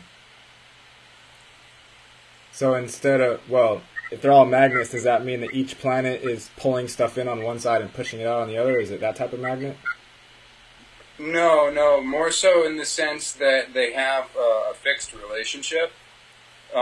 So when he asked if they're concentric spheres, the orbitals aren't perfect spheres, but they have fixed orbits that they go on, and that's because of the properties that they have. Those are immutable, but not in the sense where they change every day. They might change every 200 million years, but they're more or less the same. Okay. And sorry, Gary, I was just tripping out because I'm not used to looking at 2 screens, so... Oh, that was weird. That's all good. You said something, I kind of just... I don't remember what I said. It was probably not very relevant. No, it sounded very relevant. I just was talking like a yap. Oh, I was asking about the magnets, conventional magnets versus what you're referring to the planet says. I think what I take out of this particular conversation is that there has been a big, what you call, war on our perceptual organization of reality itself, and I'm assuming that what we're seeing here in this, if we are in the black hole, it's some sort of refracting version of the actual war that's taking place out there, but we can understand it and feel it in a way that's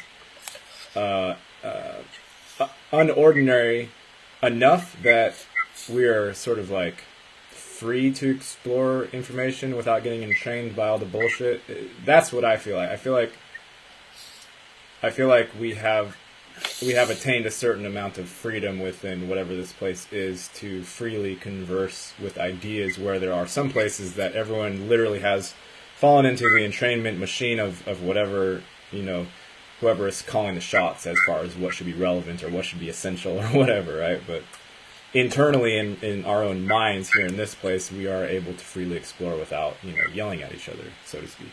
And that would be a large consequence of what the internet has done, because that is the answer that we had for that problem to be solved, and such that all of these governments, organizations, crazy, weird projects and all of that, they've all been to try to remedy the problem of being in this black hole and being insulated from this war and having all these conflicting bits of information and knowledge to reconcile. And we've been able to commiserate and to go through the stages of grief as a planet and as a people. We're now interconnected with this tool and are using it to fight the inner battle of the disconnection from our true nature of being out of this black hole. And there is no great enemy, I don't think. I think the enemy is being stuck in this black hole. And to take it a step further, it has been anthropomorphized and so on through history and adopted through parable and metaphor because it's happened before. It's not the first time it's happened either. Mm-hmm.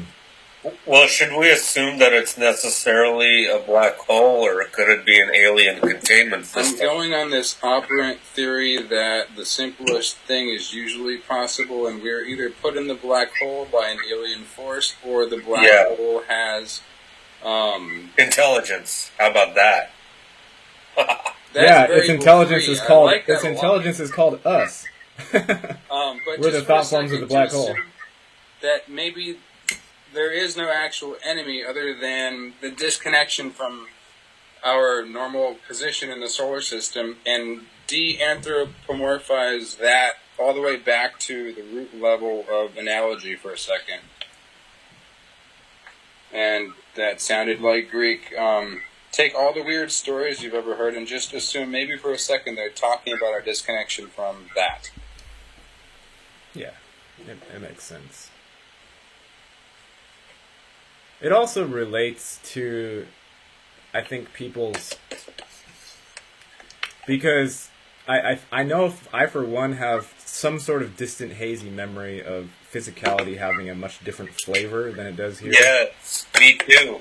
And it's kind of fun once you realize, like, okay, like, I'm okay, you know, something is not currently devouring me, even though I have memories also of that sort of thing happening to my consciousness. It's not currently happening, like, here, so it is some sort of a safe zone, and there is some semblance of physicality, though it's not at all what I remember physicality being from the sort of inverse of the inverse, I guess, is what you could call it. But it is some sort of a safe zone where you're free to express if you've done all this self-work, which is a fucking lot, but if you have done it, then you're free to express from a state of silence, because that's what the universe is, because it allows everything. It doesn't like someone, you know, it doesn't like actual disorder.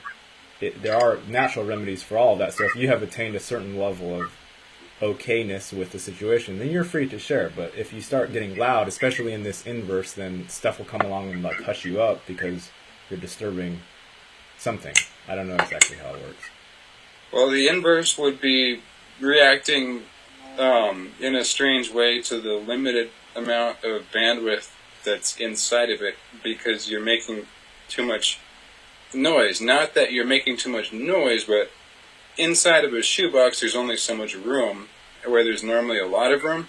And so it creates a much louder echo than it would normally, and there's consequences. So that's why you're told to stay in line and do this and do that and don't disrupt the status quo, because maybe the status quo is literally what's been keeping us at a reduced entropic state that you were talking about a second ago, and that is a bigger part of the plan to fix the total chaotic balance of being in the black hole. Mm-hmm. It makes sense. I had to reduce my own movements just to feel at all okay being here, and I didn't know what the reason was for that, but I know whatever process it took me to get here involved a whole lot of physicality compressing in on itself, and there was tons of trauma, and, you know, it's not actually that trauma at this very moment, but I do have a very hazy recollection of what the incoming process felt like, and it was very touchy. It wasn't something that I wanted to do a lot of conscious messing with. Are you referring to being born or coming into a further awareness, or? I don't know. Whatever process led me to be in this place. What if we were all chosen to enter this place? Well, I'm still going on the whole black hole thing. Mm-hmm. What if we're chosen to enter this continuum, this vacuum, this black hole, to counter that? And what if we, I'm going to sound like the traditional track for a second, what if we incarnated into this shoebox to fix it? But what if, and just going to throw in some constants, what if gravity was actually, see, because there's some very strange things with the pyramids and, the poles and all of that, and the dimensions of the pyramid, like the base perimeter, all the four sides of the square, divided by the height equals pi. Mm-hmm. And the Orion constellation and all those things, I'm sure you guys are aware of, lines up with it overhead at a certain time of year. And there's talk in books, scholarly books, about the pyramids being a balancing device to adjust the Earth's orbit and things like that.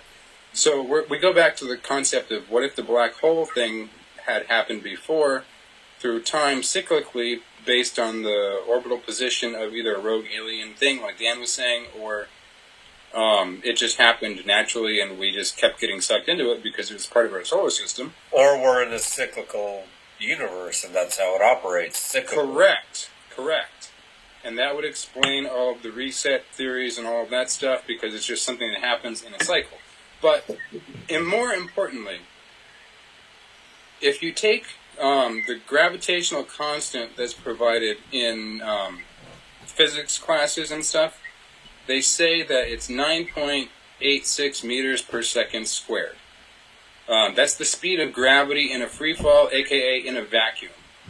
What's weird about that is if you take pyramid pi, which is 22 over 7, they say the Egyptians approximated, but fuck you, the Egyptians didn't approximate anything. They were master builders. We can't do that. Right. You take 22 over 7, and you multiply that by 2. 3 times 2 is 6. No, you multiply it by 3. You get 9.866, which is pretty close to 9.87 or whatever the constant is. And that would be a tell, I think, that the pyramids were, and I'm going out on a limb here, but the pyramids were related to altering or adjusting Earth's orbit or gravitational stickiness, because as something would be inside is outside, as above, so below, all of that stuff. We take that basic concept and you have to match the same numbers to change something or to dissolve it. You have the alchemical process of calcination, where you're taking and you're dissolving a like with a like, or maybe that's the other one, but do you get what I'm saying? Yes. Like, they had to build the pyramids a certain way to adjust the orbit, or adjust the orbital path of Earth based on the numbers of gravity and the suction from this force. So there would have been more than one pyramid then, most likely. All of the ancient earthworks across the entire globe actually are all built to pi ratios. Oh, really? All of them. Wow. All the ones in Guatemala, all the ones in Mexico, all the one Stonehenge. There's an excellent book. I don't usually like mainstream books, but Graham Hancock, Pyramids of the Gods. It talks about this. I know Graham Hancock. I might have read that book, actually. He intellectually masturbates over 500 pages about this exact concept and never arrived at a conclusion, but traveled the entire fucking world and wrote quite a bit about it. It's very interesting and ties directly to this, I think. I like his ayahuasca experiences. That was interesting. I remember that. I'm not one for perpetuating a belief pattern, but I think the book is related to this. And Gary, I'm going to shut the fuck up because you're about to explode. No, I'm not, but... Oh, you left and came back. I just had to pee. I already exploded. Oh, okay. That's what I was seeing earlier. Okay, what if the afterlife is just a black hole, and you go to the afterlife and time is irrelevant, although still records of times are still there. And it's just a duality system where the afterlife is the black hole and the real life is, the real life, but they're reflective of each other. And you glean wisdom from each other across boundaries, but it's such a weird mind fuck to understand one from the other that everyone just spends their time on one side trying to tell stories about the other side. What if it's the opposite exactly of what you just said, but exactly like you just said, but the opposite?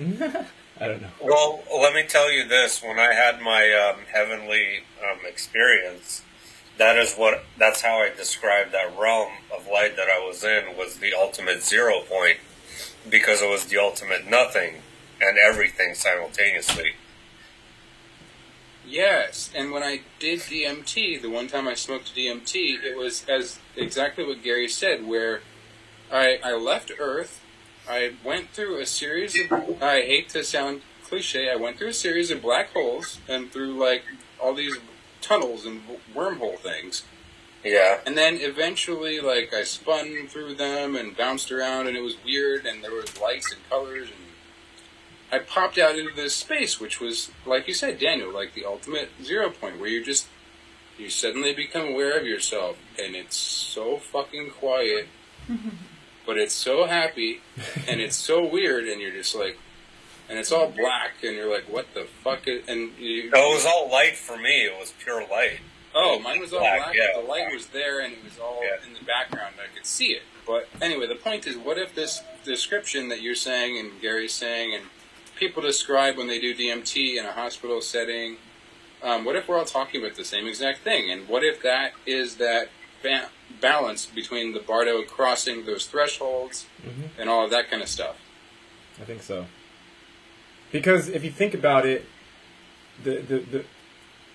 when anybody tries to talk about the afterlife, they're always talking about it in a way that is not like specifically like in the present moment relatable. Like what I'm trying to say is that they're both inherently present no matter which side of the threshold you're on. It's just that you have to open up to remembering that it's the same thing. And then you're free to move around and wander and play and all this other stuff. I'm still of the thought that everyone has their own unique, personalized structure of an afterlife experience and their own unique path to evolution. So I would agree with what you said, Gary, and Daniel, that very well may be a huge aspect of it. There's a thing in the pyramid where the king's chamber supposedly would have people lay in the granite sarcophagus and do ancient initiation rites where they projected their consciousness through the top of the pyramid into the stars. And what if that was the process of alchemically astral projecting, using the entire building as a waveguide to throw your soul essence out into the solar system through the oculus of the black hole, and then be able to experience that other side aspect without doing drugs, or maybe there were drugs. That would have been fun too. And then you can freely traverse, as Gary was saying, after you've done that initiation rite. Mm-hmm. Like learning how to change your oil. I think there's a level, there's a universal level of self-control that's necessary for beings to be able to freely share, because if they don't have that level of self-control, then they can start doing weird shit like starting galactic wars and all this type of stuff, because people don't remember who they are. So once you're at that level, you're able to share and explore and be free with yourself. Your audio was weird for just a second. You said people blowing glass or stuff? I'm saying there's a universal level, I think, of internal self-control, which is like controlling your reactivity to your environment, that you have to arrive at before you can freely speak about anything, because the truth itself is literally everything that ever existed, and that is yourself. And it's dangerous in some parts, and it's safe in other parts, and all this stuff. But even the ability to speak about it, you have to come to a certain level of your own self, because you are affecting the external with thoughts and forms and speech and all that stuff. Maybe that's what this containment, this black hole is. It's that control mechanism to reflect the thoughts back to us instead of them going out into the greater multiverse. Well, I think within that construct of what Gary was saying, before you can even have these kinds of dialogues in a useful way with yourself, you have to regulate your own perceptivity of all of this stuff. Otherwise, you're just going to make a huge mess for yourself and for other people, and you maybe just decide, oh, fuck, all this shit's crazy. I'm just going to jump off my balcony. Right, exactly. Because when there is a being that is self-realized, okay, I'm not talking about the people walking around like drones. They're actually contained for safety reasons. They're not contained because, oh God, like, they're contained because of the reason that, like, it's like a privilege to be able to share. It's a privilege, and it can be dangerous. So you have to have all of these, like, there are many parts to everybody, but you have to have, they have to align correctly in order for you to even come to a place like this platform, or like me sharing, or you two sharing. It's all very much arranged in a sense, but even for us to be able to have gotten to this place means that you have done enough self-work to be able to get to this place. And then once you're there, then you can share and speak, and it's a simple thing. I'm going to have to go, guys. Yeah, I'm going to have to go too pretty soon because it's almost 12 and I said 2 hours. Yeah. So, okay, I just wanted to say really quickly that Gary absolutely, and that's to anybody listening, would be a prerequisite of this entire process. Like, none of this stuff is going to make much sense until you're able to reconcile your own self to the point where you're able to freely explore what he was just saying. Yeah. And that's very important. Yeah. It might make sense in some way, and it may spark a remembrance, but you're not going to freely be able to ride your bicycle around the information and really dig into it and take it seriously with relevance until you get to that level of your own understanding. Yeah. right. So don't try to do shortcuts, because it's just going to fucking hurt, and you're probably going to really, really upset yourself. And I mean that sincerely. I've been doing this for 20 years. Gary's been doing this for a long time. Daniel's been doing this for a long time. And we're not special. We're relentless, stubborn sons of bitches. Yeah. Yep. So thank you, everyone on YouTube. I think we're around 20. We had a fair amount of show here, so thank you. And, yeah, Omar, I'll send you the link to this thing once it's done processing. You can put it on my tribes or whatever. Sweet. So to anybody listening along with us and participating today, we're going to upload this to trueforum.org. There's a link right there at the top. It's the first link for the Snail Show. And then it'll also be on mytribes.net, which is a free open source social media platform. If you're sick of the big guys and you want something that's relaxed and shows your friends all of your posts and doesn't remove posts, that might be your deal. You might enjoy it. Oh, Andrea just signed up, so you have another. Yay! Finally! Finally. And I wanted to say hello to Gia, because Gia is talking, and I know sometimes it feels like you're shadow banned across everywhere. You're not shadow banned, Gia. I do see you, so welcome. Susie, oh, and we don't do that at my tribes. There's no shadow banning. Unless you're a cocksucker and I get a law enforcement request, I'm not going to block or delete you. I think on a final thought, I think shadow banning is like one of the most insidious things that has ever come around anywhere. Like, it's disgusting. It makes one question your own validity, because you're literally being cut off from things that exist with relevance to you without you being told about it. That will induce insanity in and of itself if you're not at a certain level. Yeah, I just mean very simply, unless somebody serves me legal papers that says, hey, hey, Fabian's here. Kawasaki 25 on mytribes.net. We need to know who that is. He said some really weird shit. No, but unless you would just tell them. Unless that happens, I'm not blocking you or deleting you or doing anything. No, that's fine, Omar. Blocking people and deleting people is fine.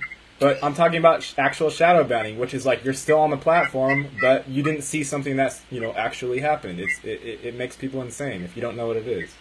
Oh yeah, Facebook's done that to me. That was one of the biggest things that made me want to do my own, because that's unjust. It's nasty. Fabian has finally arrived in time. Bye, Daniel. I'm gonna go. Guys. Well, Take it easy. Fabian, can you leave your laptop open? Maybe me and Fabian can talk and it'll still record it. You can just... Yeah, I'll leave it split on the for a little end bit. part, Gary, if you just send me the whole video, I have a video editor. If you don't, I can just chop off all the black space. Wait, all right, what are you trying to say? I don't understand what you're trying to say. I don't have a screen you want me to recorder? leave the whole thing going? Is that what you're... If I turn off the volume, can everyone still hear and interact on YouTube? Is that what you're saying? Yeah, and eventually I'll just close mine, but Fabian and I can talk to the YouTube folks. I'll open the app and go in the YouTube chat. We'll make it more fun. But Fabian's not present via video. He's only present in YouTube chat. Oh, that's fine. I can open YouTube chat and point it out your window or something. Let's see what Portland or wherever you're at looks like. Okay. Give us like a fishbowl webcam. All right, I'm not gonna leave it on forever. It will turn off at some point. You have 24 YouTube people with you, so you're gonna be with Omar and maybe Fabian for a little while.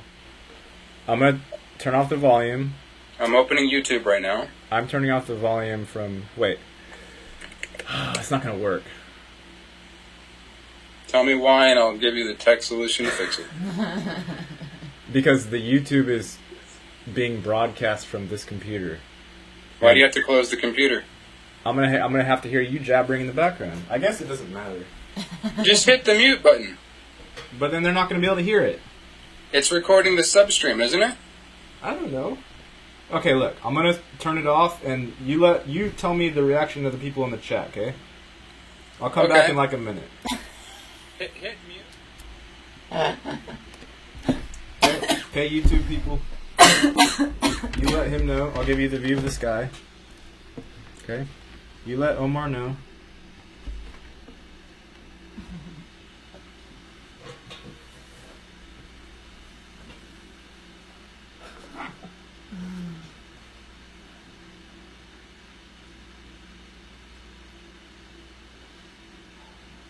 It was at 20 the second I said I was going to leave it down to 25. Of course it's Life in the singularity, right? She says can't do that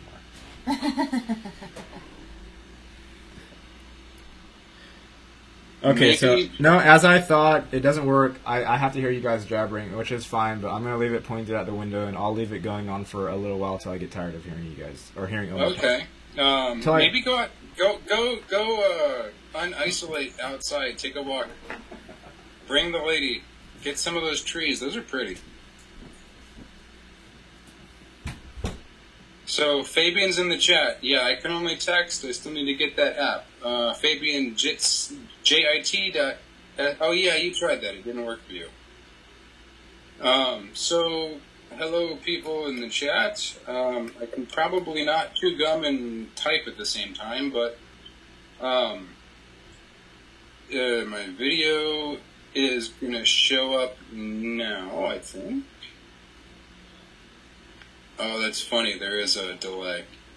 Okay, so now my camera's on. Hi. But as soon as I go to the YouTube app, and this is why I really just need to rig up my laptop,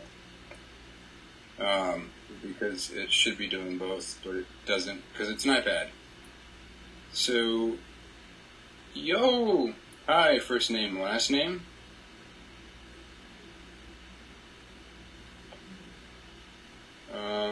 I have an input box to type to you guys, I think, somewhere in here.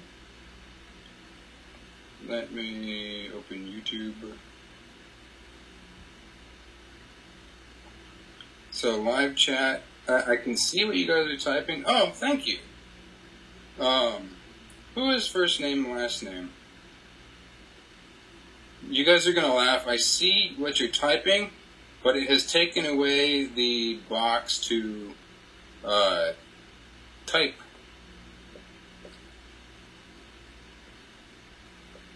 Oh, there we go. Hi. Okay, so I guess it's either one or the other. It's either video or...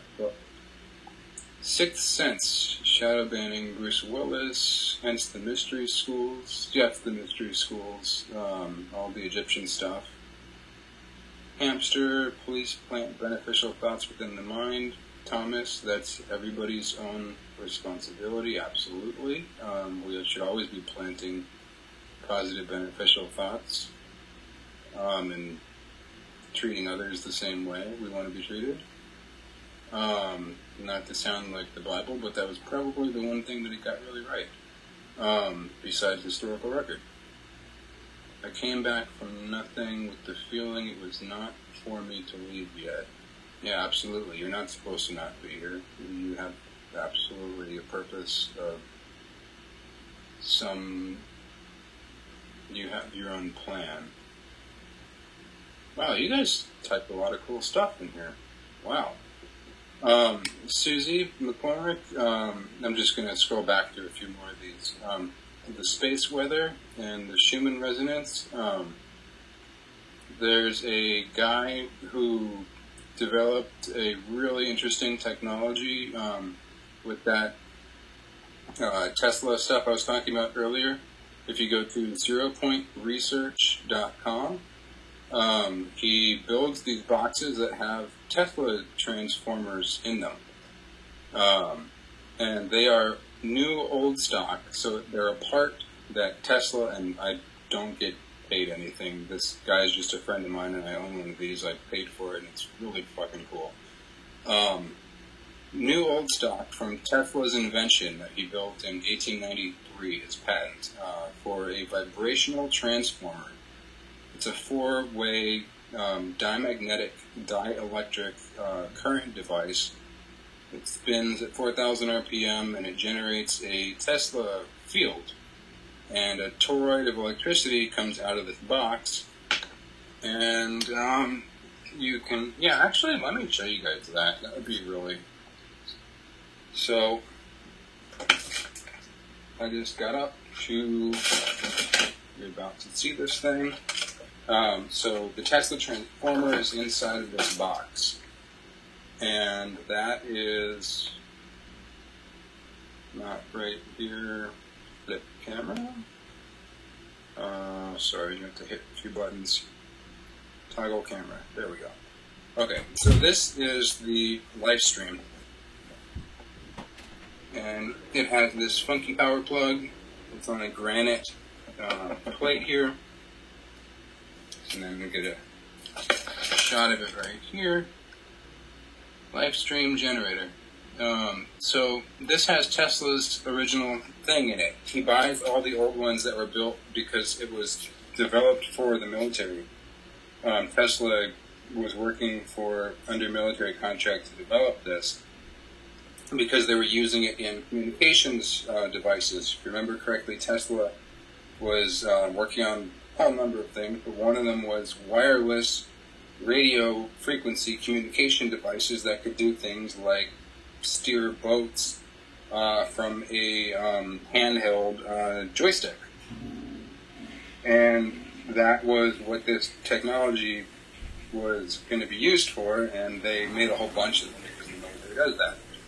So then it has this timer here, and John D. Riley is the inventor. He just buys all these and retrofits them in this box. And when you turn it on, it creates an 8-foot toroidal field of electricity around the device. And it's noticeable. I'm actually standing next to a glass jar of grapefruit juice, and I can feel the current in the glass jar of grapefruit juice as my foot is touching it. So it is so strong that if you were to just touch this thing with the iPad, it would literally shock the living crap out of you because the iPad is metal and it would arc. But it's actually a very safe device when used correctly. You can put your hand right on it, and you can hear that. And that is the thing inside interacting with the body. There's electricity coming out of this thing right now. Can't see it, but it's going into my hand, and there's a current that's being stepped up to 600,000 volts. Now, John has a really cool way of showing this. He has a alabaster rod, and he just sort of touches it, and you can see sparks and stuff. But what I'm going to do is grab something that's insulated to some degree and touch it to this so you can kind of get an idea of what I'm talking about. Okay, so this is tomatoes, and you can hear that when I touch even the plastic on the top. It's interacting through the electrical field that's being generated.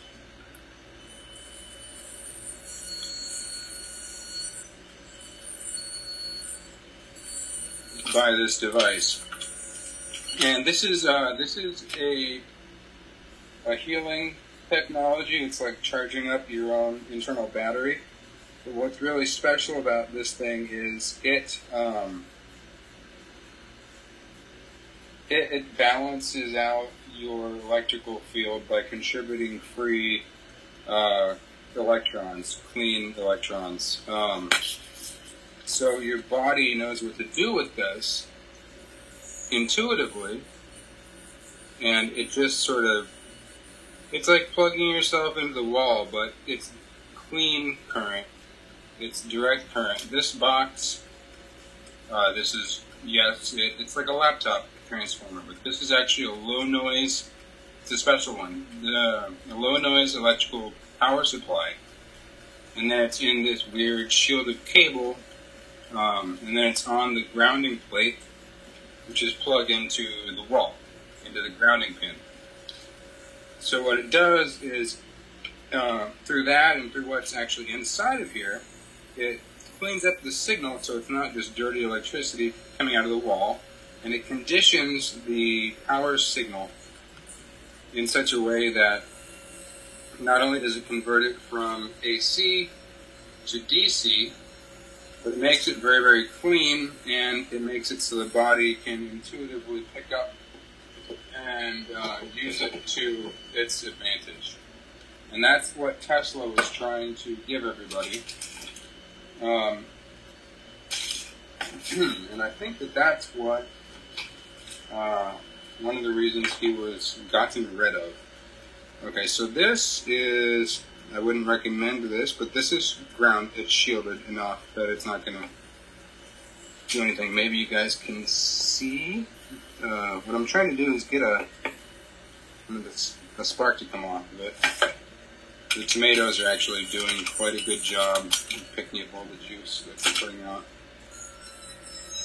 But if you were to put like if you had a wooden object with a metal poking out of it, you could see a little pink purple spark coming out of this thing.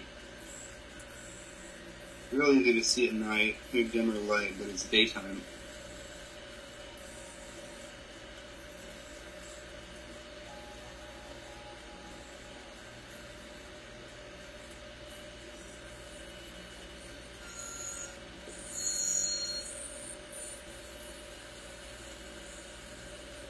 I almost see it. But anyway, that thing is super awesome. And then the timer just runs out, or you can turn it off.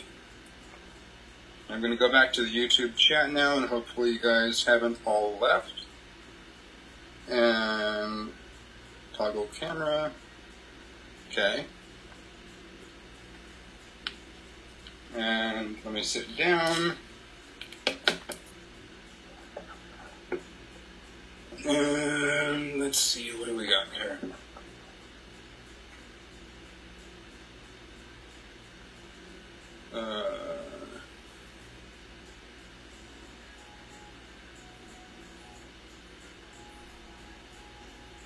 Fabian, did I take it apart yet? No, I just asked the inventor endless amounts of questions about the thing, so I didn't have to take it apart. And he was kind enough to answer all of them. So I don't know if anybody said anything, but I haven't seen anything. I'm back now in the chat, but it hasn't said anything since 12:08. It says 18 of you guys are still here. I assume most of you are scrolling through Facebook and listening. But if you have questions about anything, that would be nifty, because this is supposed to be interactive, right? YouTube live chat, I've never actually done one, is about sort of collaborating, yeah? So what's on you guys' mind? Oh, do any of you want to join the Jitsi chat? I can send you a link into it right now. This link, Gary, is changeable every time, so it's not like we're giving our link away. It's not like a secret. So what I'm going to do is shoot out this link into the YouTube chat. If you want to join us on your own video, you just click it and it should pop up and tell you what to do straight away. And there's 17 of you, so even if 2 of you or 3 of you come up in here, then we can have a video chat like the chat you've been watching me and Gary and Daniel do. And I'm right here waiting to see who shows up. And I can't see YouTube now, but I just sent you the link in the YouTube Live. And come talk.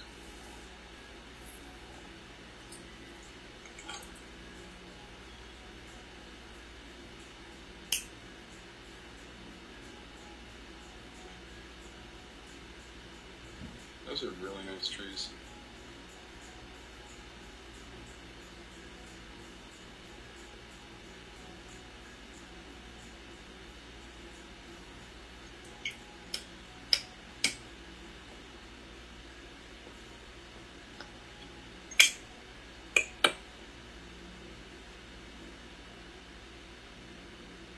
Fabian, I know you've tried using Jitsi before and it didn't work, but the Jitsi does work. It works on the phone, it works on the iPhone, it works on the Android. Apparently it doesn't work if you're in Canada and named Fabian. Love you, but it works for everybody that I know that's tried it except for Fabian, actually. So, hopefully 1 of you, 2 of you maybe, are going to join me watching Gary's trees and smoking the cigarette that I roll, which, by the way, is organic tobacco from the United States, Pennsylvania. It's unfiltered, and it's smooth as hell, and, well, we've got somebody. And you can order this, and I also don't work for these people. I don't work for any of these people. I'm a free person. I don't get compensated for shit. In fact, I spend money every month to give people free shit. Web servers cost money. Leaf Only, LEAF only.com.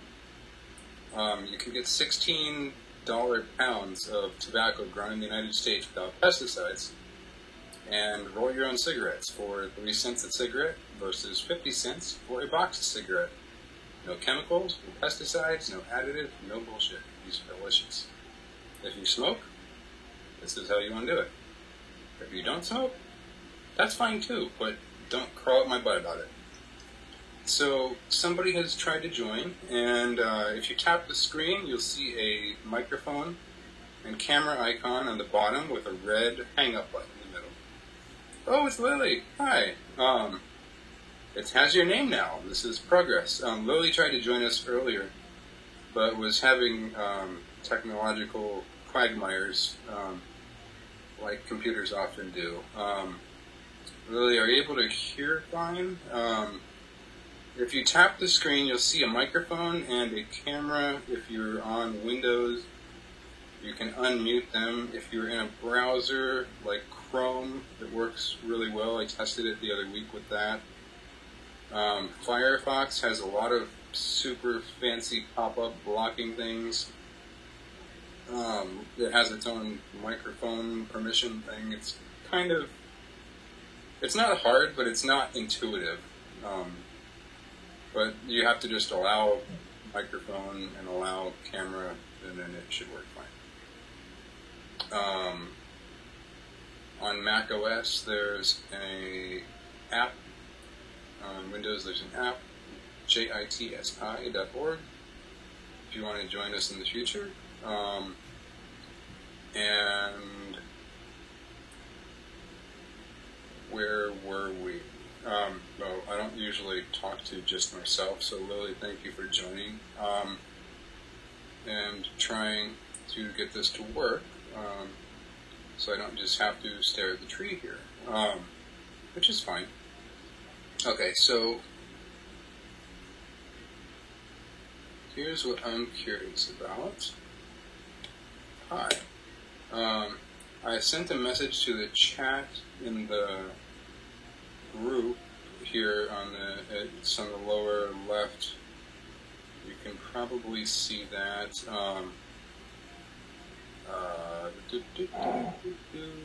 Does anybody else want to join in? You were welcome to. Let me check YouTube real quick while Lily is obviously no pressure there, working on her tech stuff. Are you using Zoom? Thoughts and perceptions out loud? No, we're using Jitsi. If you click the link above where it says meet.jit.c/mytribes and then what it will do is it'll patch you directly into the meeting if you're using a web browser that lets you stream your camera and microphone. Or if you want to, HTC phone ain't compatible with Jitsi. I'm trying to work this out. Okay, let me also give you guys a, there's dial-in numbers if you want to just call, or just connect to the audio. That is also another way to do this. And, okay, I just sent up your comments is too long. 300 characters too many. If you want to just dial in on the audio, what you can do is follow the link there. Can I suggest a TV video to play us out at the end of the stream? A TV video. What's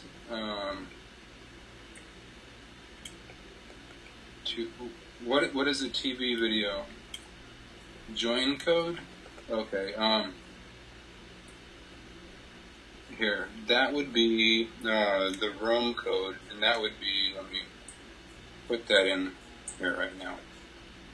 That would be my tribe's J5XT blah blah. That would be the room code, join code.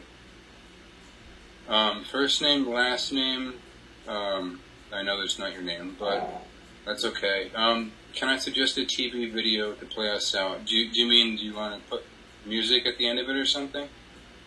Like, to end the, like, you want me to put on a music video or something? You can just turn it off. But, yeah, I've been remastering some songs lately.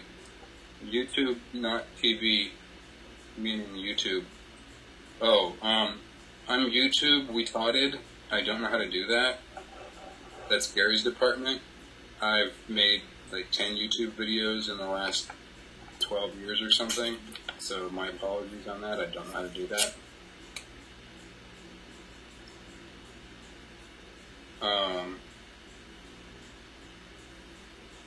Thoughts and perceptions.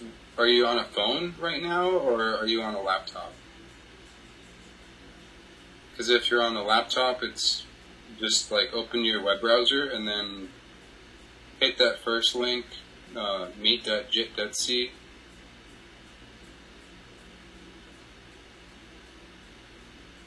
Oh, it's got weird numbers in it. There is no link in the description. Okay, I actually made a short link for the meeting. It is https://trims,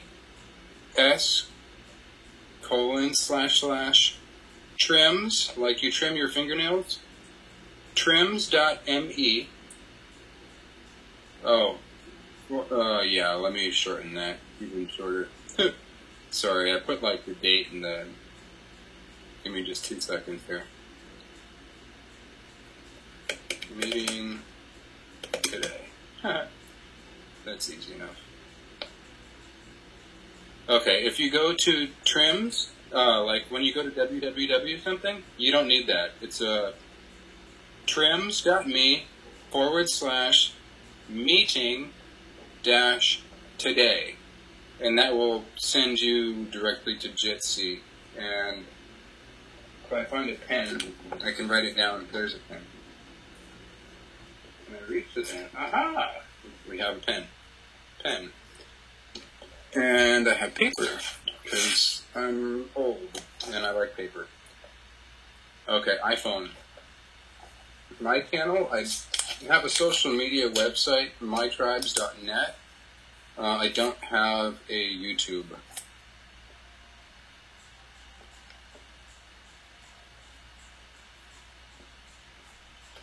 I'm going to change the page. I'm going to write it down.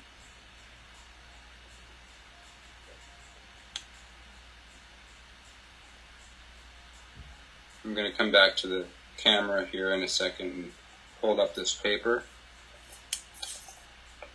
And so if you go to mytribes.net and join, this is the social media, the free site with, I hesitate to say it's like Facebook because it's not, but you can make posts, you can upload pictures. I'm working on adding videos to it right now. That's the new edition that I'm working out. Tech is not easy. It doesn't build itself. Anyway, and it has group chat. It has private messaging. The messaging is really fast. It works really well. And there are no ads on the site. And all of your posts show up. But I'm going to go back to the YouTube chat and see if anything else happened in there. So thoughts and perceptions, when you said there's no link in the description, what were you referring to?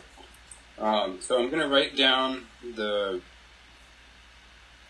link today to join the video here, trims.me/meeting today.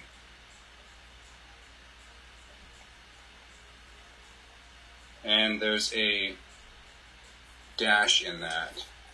So if you type in this, there's an HTTP. You don't need it. It'll go straight to it, but I'm just going to write that part down so it looks more normal. So if you go to, ignore my chicken scratch, I'm usually not used to writing and talking at the same time. That's complicated. If you type in your web browser on a computer or a phone, this should take you directly to the video chat that we are currently in, and you can play along with us and participate. And it may ask you to enable your microphone. If you want to say stuff, that would be a good idea. And maybe you have to unmute me, Lily says in the chat. She was able to send a message. I don't think that's it, but let me take a look. And, okay, so Now I have options to invite somebody. So if anybody wants to shoot me an email address in the YouTube, I can send you an invite to this directly with all the info at once, so you can click on it. Or what other options, Lily, do I have? Invite, enable low bandwidth, raise your hand. No, but I'm raising my hand. Toggle camera, panel view, start live stream. That's if I had my own YouTube live streaming key, which I don't. That's a thing for 1,000+ subscribers like Gary has. And the buttons don't react, Lily said. They have a gray circle with the mic and the okay, so if you tap them, they don't react at all, is what you're saying. Is that right, Lily? Okay, she said yes. So you're using your phone? Is it an iPhone, or is it an Android? Or is it something else? Hi, Gary. Hello. Lily is, we're trying to troubleshoot her tech issue. She was able to type in the chat, but her buttons aren't responding to unmute herself. Did you have that happen originally, Gary? What happened? Your mute button for the microphone and camera, the first time you used Jitsi, did you have to do something to get it unmuted? No, I don't think so. But She's on a Windows computer. I think it was automatic. It's not like Zoom.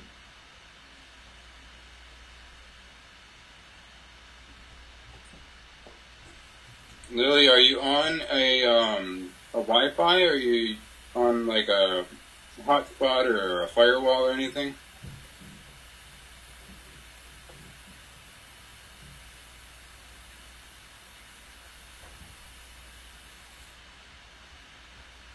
I'm going to go back to the YouTube chat for a second. I didn't create my tribes, but I run my tribes. Like it runs on my web server. And no, I'm not like Mark Zuckerberg. It's an alternative website where people can have their autonomy to express themselves respected. I'm not going to ever sell it to anybody. It's never going to be a publicly traded company with stock or anything like that. It's not meant to make me rich. I don't make any money on it. In fact, I spend $350 a month to make it so it's there. And I'm giving it away for free because I believe that people should be able to communicate freely with each other and not suffer through censorship and this shadow ban thing and being forced to look at advertisements for boner pills and horrible news articles. It's like watching TV. Here, talk to your friends, but we're going to put all this stuff in here and make you look at things like I don't know how you guys' Facebook feeds look, but I get advertisements for things that I would never buy in 1,000 years and I've never bought. And then it asks me things like, how likely are you to take out car insurance with Geico? And it's just like, I don't remember ever seeing a Geico ad. If they're trying to pitch me, they're doing a really poor job of it. Okay, got both URLs. Wow, Gary, this Facebook, this YouTube chat adds quite a degree of complexity to this. Because you would expect it's going in real time, but it's like not. So Lily is still here. Let me see if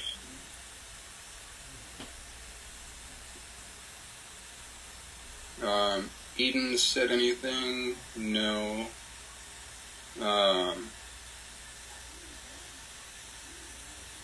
YouTube says Joe Rogan versus Bill Maher on Ping Chip's channel is the video I wanted to play us out at the end of stream. It's one of his recent videos. Yeah, Facebook is just awful. Who? Hey, first name, last name. If you can. No, it's not. It's not about time. It's about me not knowing how to do that, and that's really operatively like. If you want to transition at the end of the video, I guess just. I'm not to sound like a dick, but I would just turn this off and watch that video that you want to see. I know that sounds anticlimactic and not that exciting, but other people, if you want to watch this video that they just suggested, it could be really interesting. Joe Rogan versus Bill Maher on Ping Trip's channel.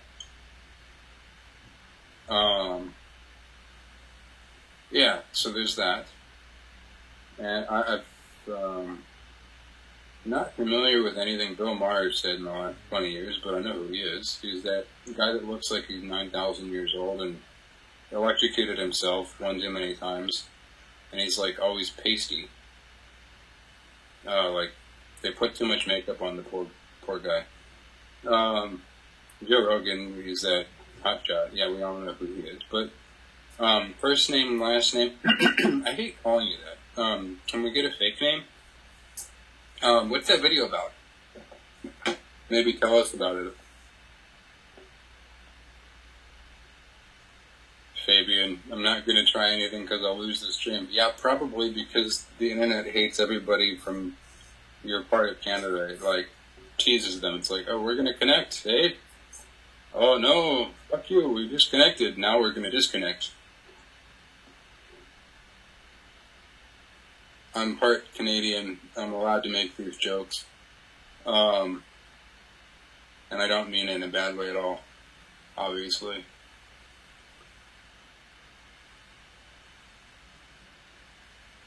The video is about Alex Jones, Alex Gray, the visual artist. If it's about Alex Jones, then I'll call you Alan. Okay, that's fine. Hi, Alan. Ironically, you're probably, if you're friends with Gary on Facebook, you're probably one of my Facebook friends. You might not be, though. Gary has a lot of friends in the YouTube village that I've never heard of before.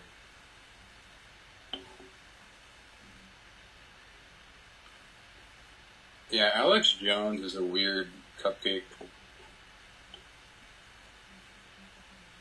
Half the time, I think that he's just taking some sensational information and weaving a whole story about it. The other half of the time, he's talking about something that's actually happening, but there's all sorts of hyperbole and who knows. I mean, nobody really knows anything. But Alex Jones is like high shock value, high entertainment value. Usually those types of people are not so objective. You know, he may have something useful to say, but it definitely wouldn't be like a go-to source for learning about something on a regular basis. Not to say he might not have good content every once in a while.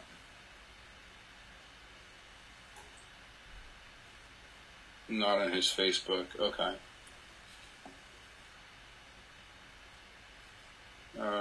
Let's see.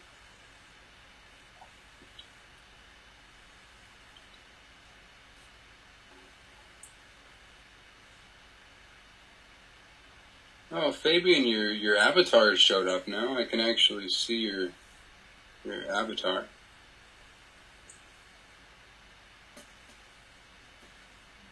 Who is Thoughts and Perceptions? I can barely see the picture, but you look like a friend of mine, and I don't think you are, but you look kind of like my friend. Do I know any of the other people in this chat? There's 12 people I assume have just walked away from their computers because I started babbling to myself. But let me flip to the... Oh yeah, he's definitely all fear porn. That's how the sensational thing works.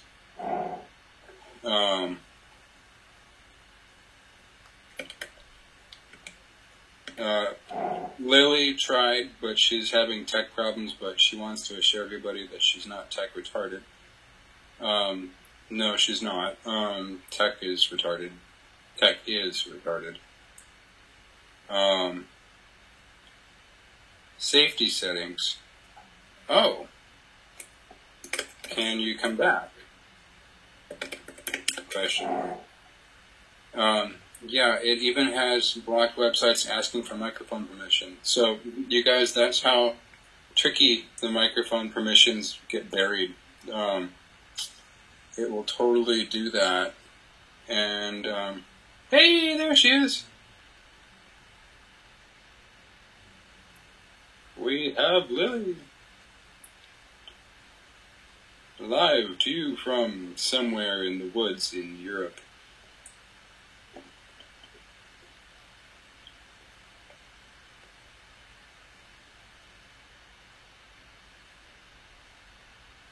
Can you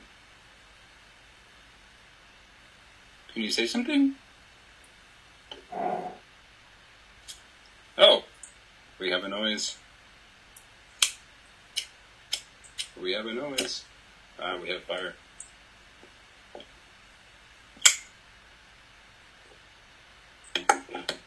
Yes, just about every other time I'm worried I'm going to set my beard on fire, but I've been sober for 2 years, so the likelihood of that happening is extremely low. Although I have singed quite a few mustache hairs in the past when I was drunk and smoking. Not fun. It smells funny. By the way, Sobriety, amazing. If you've ever wondered about that, try it out. It only takes about 3 days for the yeast to start dying off in your GI tract, and then the cravings are technically done, and they're psychological after that. But those first 3 days are the weirdest. You probably... I'm not a doctor, obviously, so I'm not giving out medical advice, but if you're a super hardcore heavy drinker, you're probably going to want to make sure you're not alone, and you have some way to get to the hospital if you feel really weird.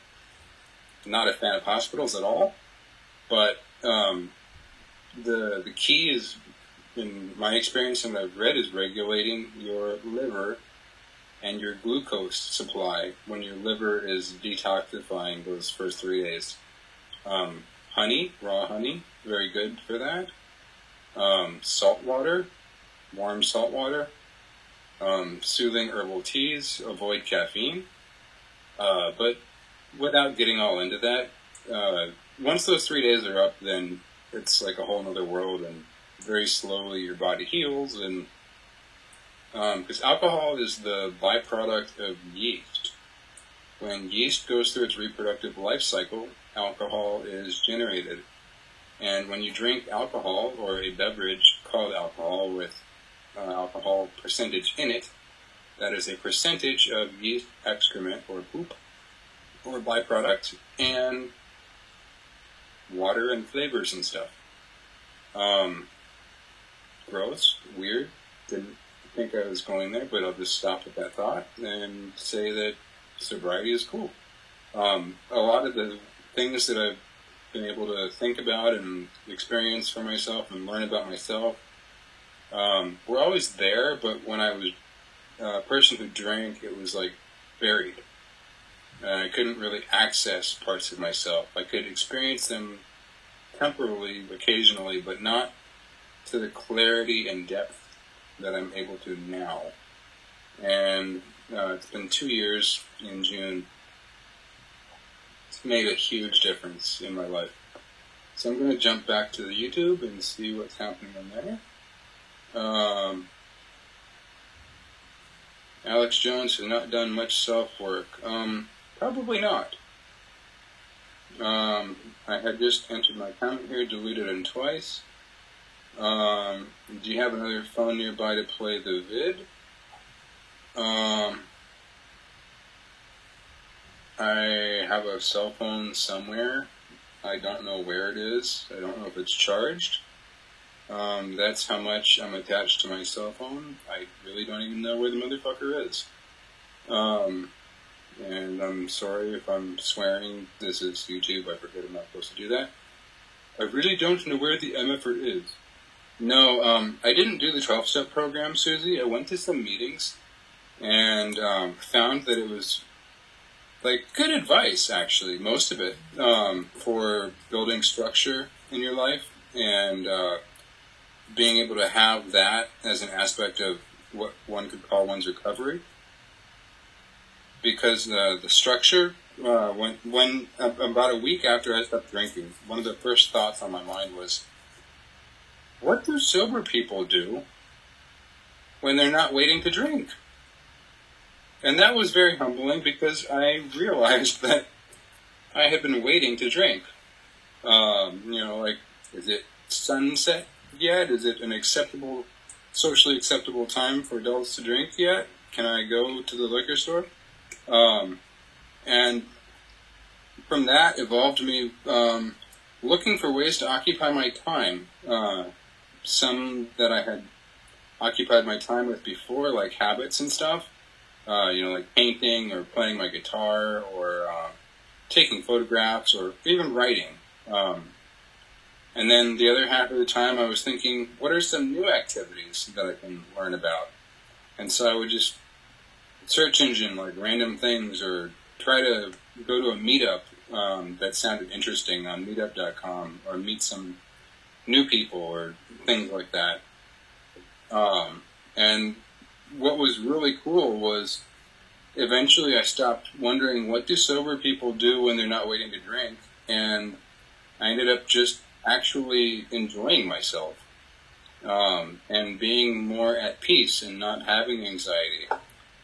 And that was, I think, when the healing actually started, like the deeper healing.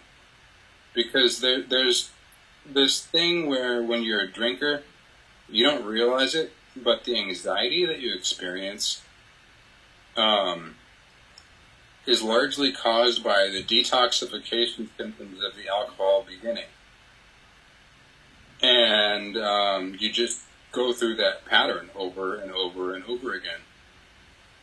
But if you wait for those 3 days, then that goes away and your minerals and things in your body start to balance out, and that changes. And that's really weird. But it's like biochemical. Like, we're really simple. Just think about when you play a song that you like and you get goosebumps, or you cry, or if you play a certain song you might get angry. Alcohol addiction is for the most part, on a purely physical level, no more complicated than the kinds of reactions we get from music we like or don't like. The body is just going through a process like that, responding to the alcohol starting to detox. And that was a really interesting thing to realize. Because for 14 years, from the first time I drank, I never was able to visualize myself not drinking, and it was still culturally ingrained. I figured, okay, well, I drink now. That's just something I do. It became part of my identity. And when I realized that it didn't need to be a part of my identity, I asked myself the question about a week before I stopped, which was, what if I just stopped? What would happen? Well, first off, my parents would be real happy about it, because they're always upset when I drink. Second off, maybe I would be able to save some money, and, I definitely wouldn't wake up at 3 in the morning having to pee like crazy, and stumble down the stairs. So those three things alone seemed like good enough benefits to give it a shot, and it just kind of like one foot after the other. But ultimately, after doing a few 12-step meetings, I went to maybe a dozen or so. What I realized was that they didn't offer any solutions they offered a structure to follow, but the only solution to stay sober was to keep coming to the meeting. And to me, that was a real dehumanizing thing. It didn't really speak to the power of will in the truest sense that I understand it and know it for myself before I started drinking, which happened later in life, when I was 21 when I first started. And so speaking about the power of will, we have the ability to do anything that we put our minds to, that we can see, that we can feel, that we really want, that we can follow through and focus on. And that includes not drinking and not going to the meeting to accomplish that. It's just a matter of will and self-discipline. And if you're like me at all, I grew up with a Navy dad and a convoluted idea of what the word discipline meant. I thought it was bad shit that happens to you if you don't do what we tell you to and you're supposed to be a good child. But later in life, I realized my dad's intelligence. What he actually meant was discipline is your ability to regulate your own environment. I'll say that again, it's important. Discipline is your ability to regulate your own environment. Yeah. So he was just trying to give us that lesson by making us do dishes or chores or do our homework before we play outside. It was that part of the brain to be formed, understand that we're able to give ourselves a structure of some sort. And that's what most people struggle with in recovery, and that's why AA is good to get that structure. And you'll be very successful if you don't have that structure, if you create it for yourself by any tools necessary, and AA is definitely a very good tool if you don't have that.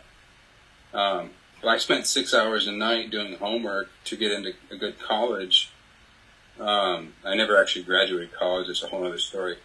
But and then I didn't drink until I was 21. So I had a pretty good understanding of focusing on shit that I didn't really want to do. You know, who wants to do 6 hours of homework a night? And so I figured, okay, well, I have discipline. I just had this convoluted idea that I needed to drink to fit in to be an adult with other people.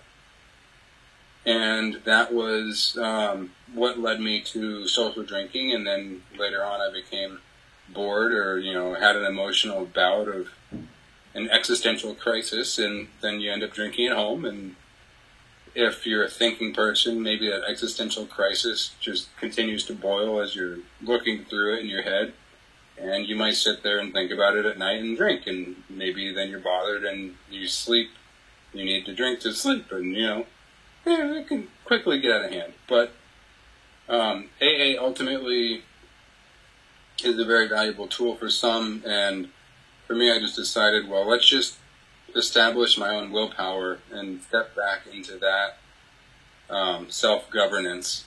And I haven't wanted to drink once since I stopped, and so that's how it worked out for me.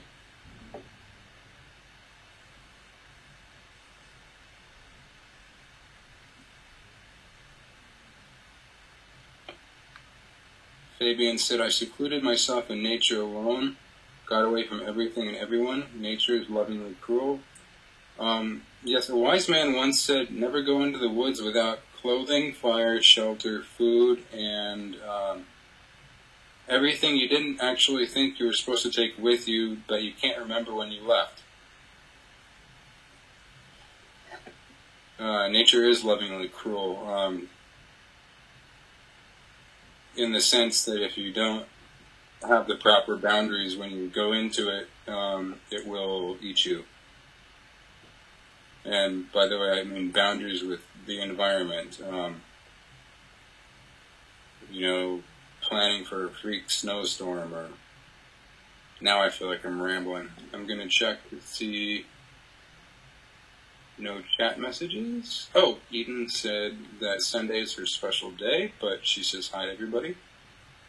And she spends as much time off of technology as possible.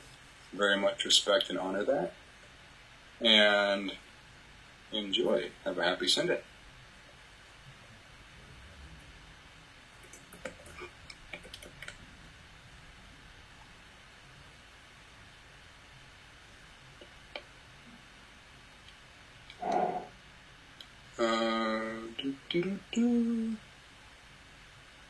After show with... I can't read that. So I would assume that the live chat doesn't update itself like it's supposed to. But I'll just think of a random topic that would be interesting. That's not like, conspiracy oriented or chemtrail oriented. I guess we could talk about herbs. This is where Gary's going to come in and be like, Mother Knucker, you talk too much. I'm turning it off. This is fun. There's a naturopath that I see once every 2 months, 3 months, and he's been practicing for 20 years. Real interesting guy. Kabir Southwick, very, very smart. He's even fixed people that have, he's been starting to work with people that have lupus and, or not lupus, Lyme disease. And he's been having some success with that. ksouthwick.com. You can do Skype consults with him even. He'll mail you these herbs and he does teas and stuff. This one improves cognitive functioning and reduces mental fatigue. I don't usually take it, but it's quite relaxing. It has Brahmi, Jyotishmati, Saraswati Churna, and a few other herbs in it, and it smells pretty interesting. And you just put a little bit in some tea or water, and your brain just kind of goes wee, but not like you're high. It goes wee, like I'm relaxed, I can think very clearly. But if you have extra anxiety or you have trouble focusing, something like that is very nice. Didn't mean to turn this into the plug hour, but all these people do really good things, and so I'm just going to point a few things out. This is a friend of mine runs a CBD company, meditativemedicinals.com. This is 0 THC CBD. This is 1,000 milligram CBD for $25. Yes, I said $25. He is the farmer on this. He's farming in Shepherdstown, West Virginia, and they had a retail location before the Corona thing made him close it.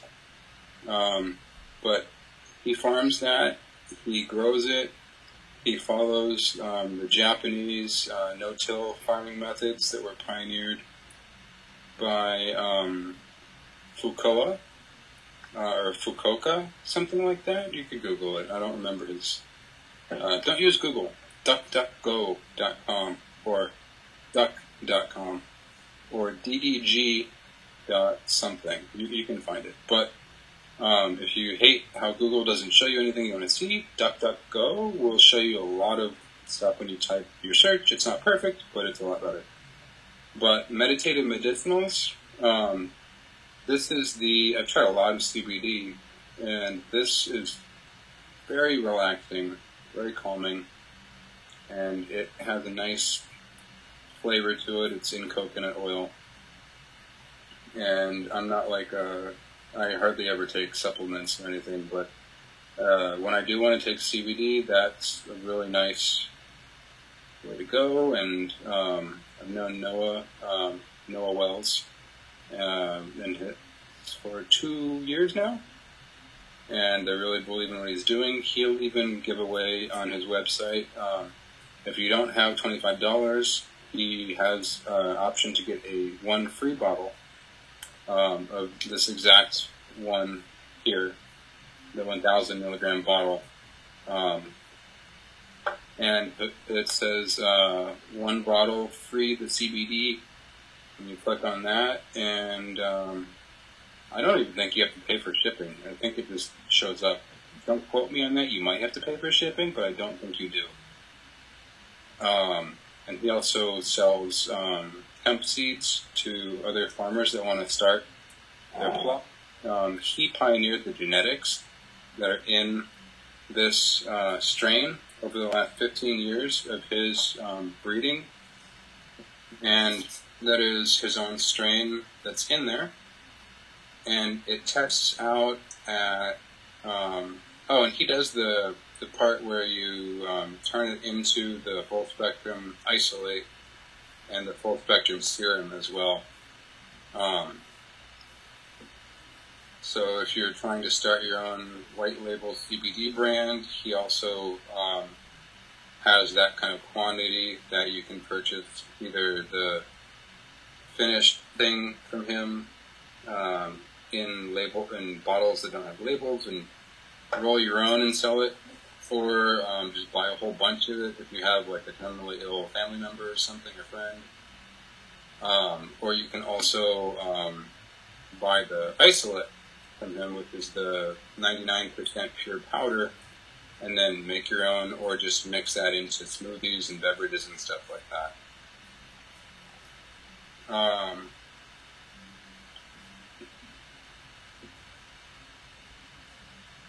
CBD is awesome. Every medicinal plant is a tool, whether it's the herbs in this thing, the Jyotismati, Brahmi, Saraswata Churni. By the way, that is Ayurvedic medicine. Or it's something like kava kava tincture, or white Chinese ginseng tincture, or the CBD. Every plant is a tool, and you can either use or abuse that tool based on how you decide to form a relationship with it.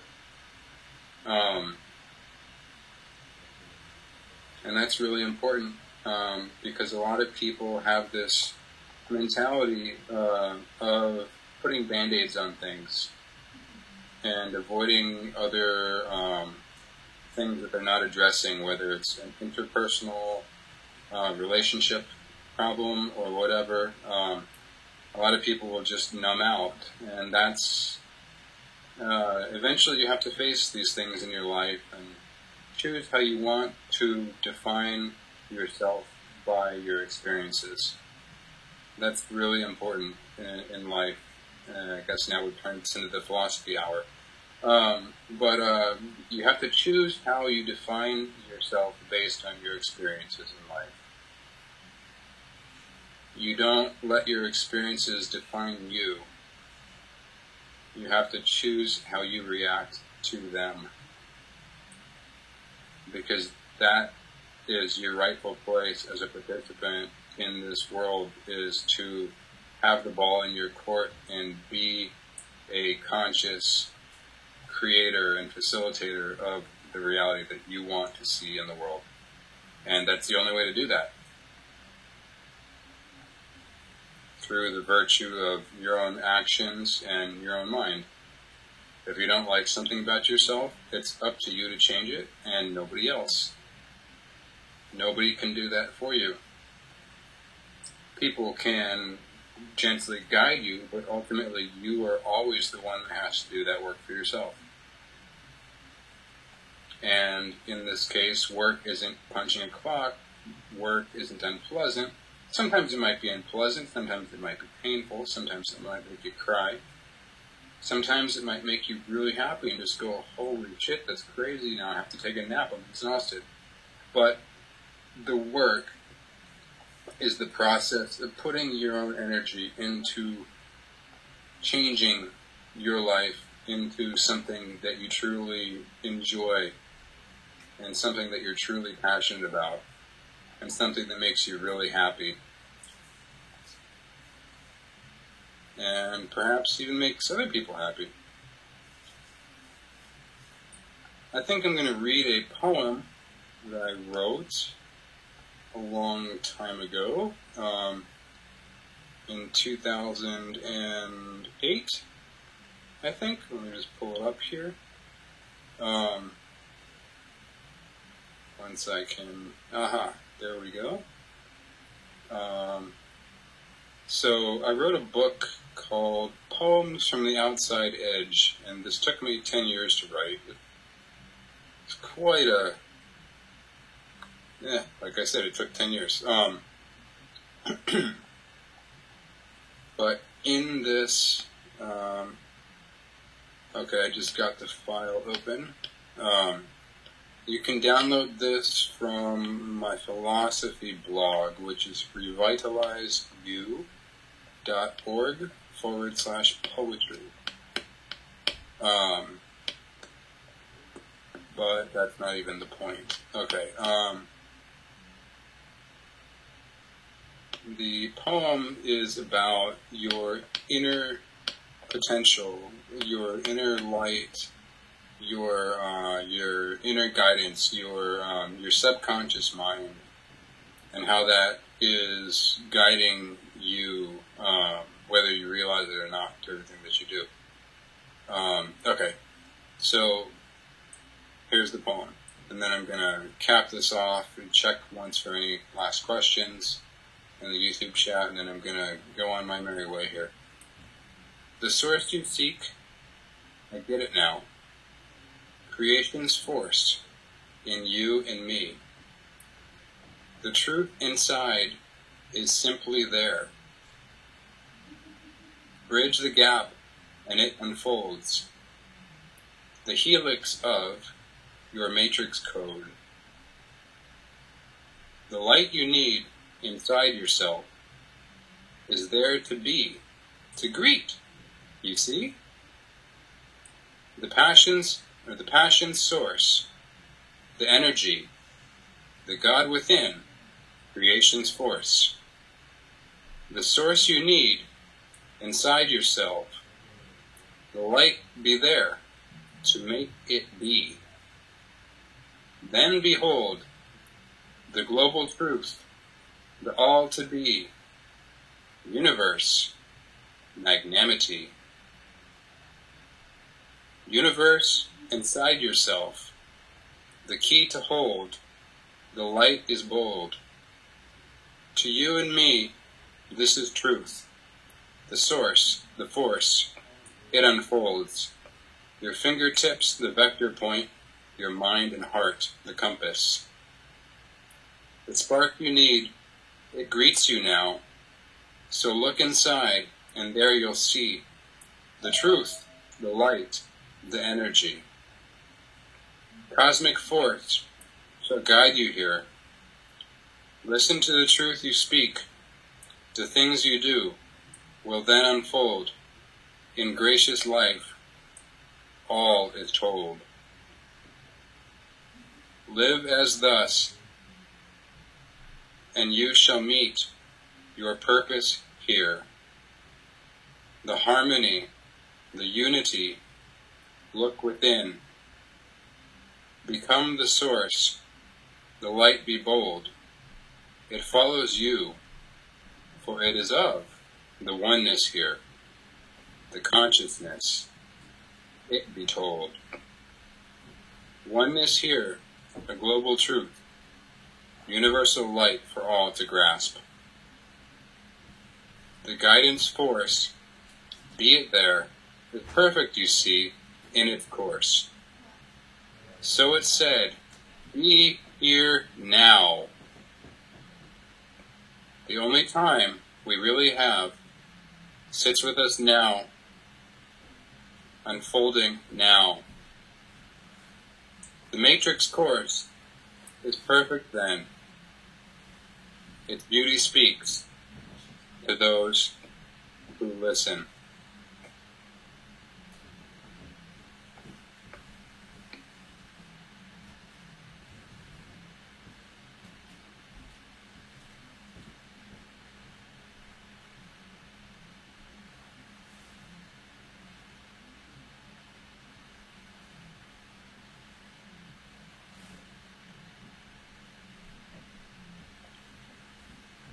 Okay, so Gary's trees still look really nice. Sun's a little brighter.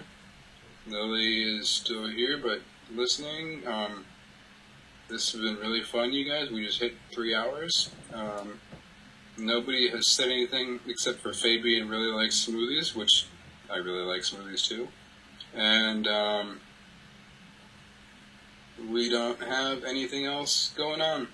So we're going to wish you all a beautiful day. And it's not that have a good day. That's totally fucked up and stupid. It's actually like this. You take the power back into your life and you make a great day. So, make a great day.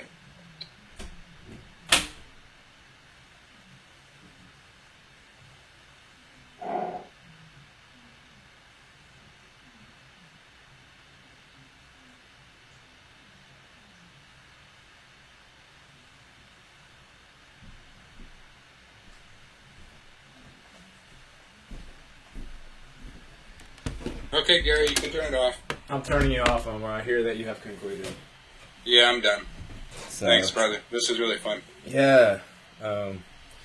Thanks to everyone who hung out this entire time. And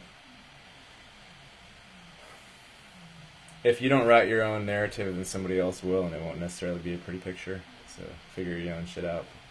Pretty simple. And we don't need the love and light bullshit. Like, life is like already fully complex and insane and all the stuff that you've ever heard, but it's also very simple. So just be simple and just like walk outside and examine your fence post or something. You'll find something crazy in there. Yep. Go surprise yourself. Alright, Omar. Thanks for hanging out. Thanks for taking care of the people while we hung out. Thanks, Gary. Hopefully I didn't ramble on too much. This was kind of weird having a monologue. I'm not used to it. No, that's all good. Fabian. Did Eden stop by? I thought I heard you saying something about Eden. She said that Sunday is her no tech day. Oh, right. By the way, when I hear that echo, is that like the recording part? What echo? I hear myself talking in your microphone. And it just said about Eden. It's like 15 seconds delay. If you were you'd only hear that if you were listening to the stream with the volume. If you were trying to watch the comments with the volume up, you would hear that feedback. Otherwise, it should not. Like I don't have any volume on the YouTube when I'm looking at comments. No, the YouTube is not even doing anything video-wise. I just have you in the Jitsi, and I can hear myself coming out of your laptop, but it's delayed. How? I don't get it. You should only hear it with the correct speed, because you should only be hearing Jitsi unless you somehow have the YouTube sound enabled. Bye, Fabian. I'm thinking that the Jitsi, so it's like when you turn on a VHS tape and go out of the room, but the movie's been playing the whole time, but you walk in and it's 15 seconds ahead, but to you that was the start of the movie when you walked into the room. Kind of. I don't know if that makes sense, but I don't even know where my Jitsi went. Oh, there it is. So who is this Lily? So Lily's just been chilling and listening the whole time? yeah, she tried to get it to work, but she's got a new laptop, so it wasn't quite. She's in Germany. She's in Germany, right? So her time's all different. She's in Bavaria, yeah. I think it's probably about 3 o'clock in the afternoon there now. Oh. Well, I get to go back to regular work and wear a mask and take care of children, so Okie dokie. that'd be fun. Thanks for hanging out, Omar, and I'm sure we'll communicate somewhat during the week. Oh, absolutely. Hope you have... Haha, I almost did it. Hope you make a great day out of whatever it is that you're doing, and we'll talk later. Yeah, it's 111. Good numbers. Take care. Ooh, cheers. Peace. Peace. Alright, people. Thanks for hanging out. We'll see you next time. Bye-bye.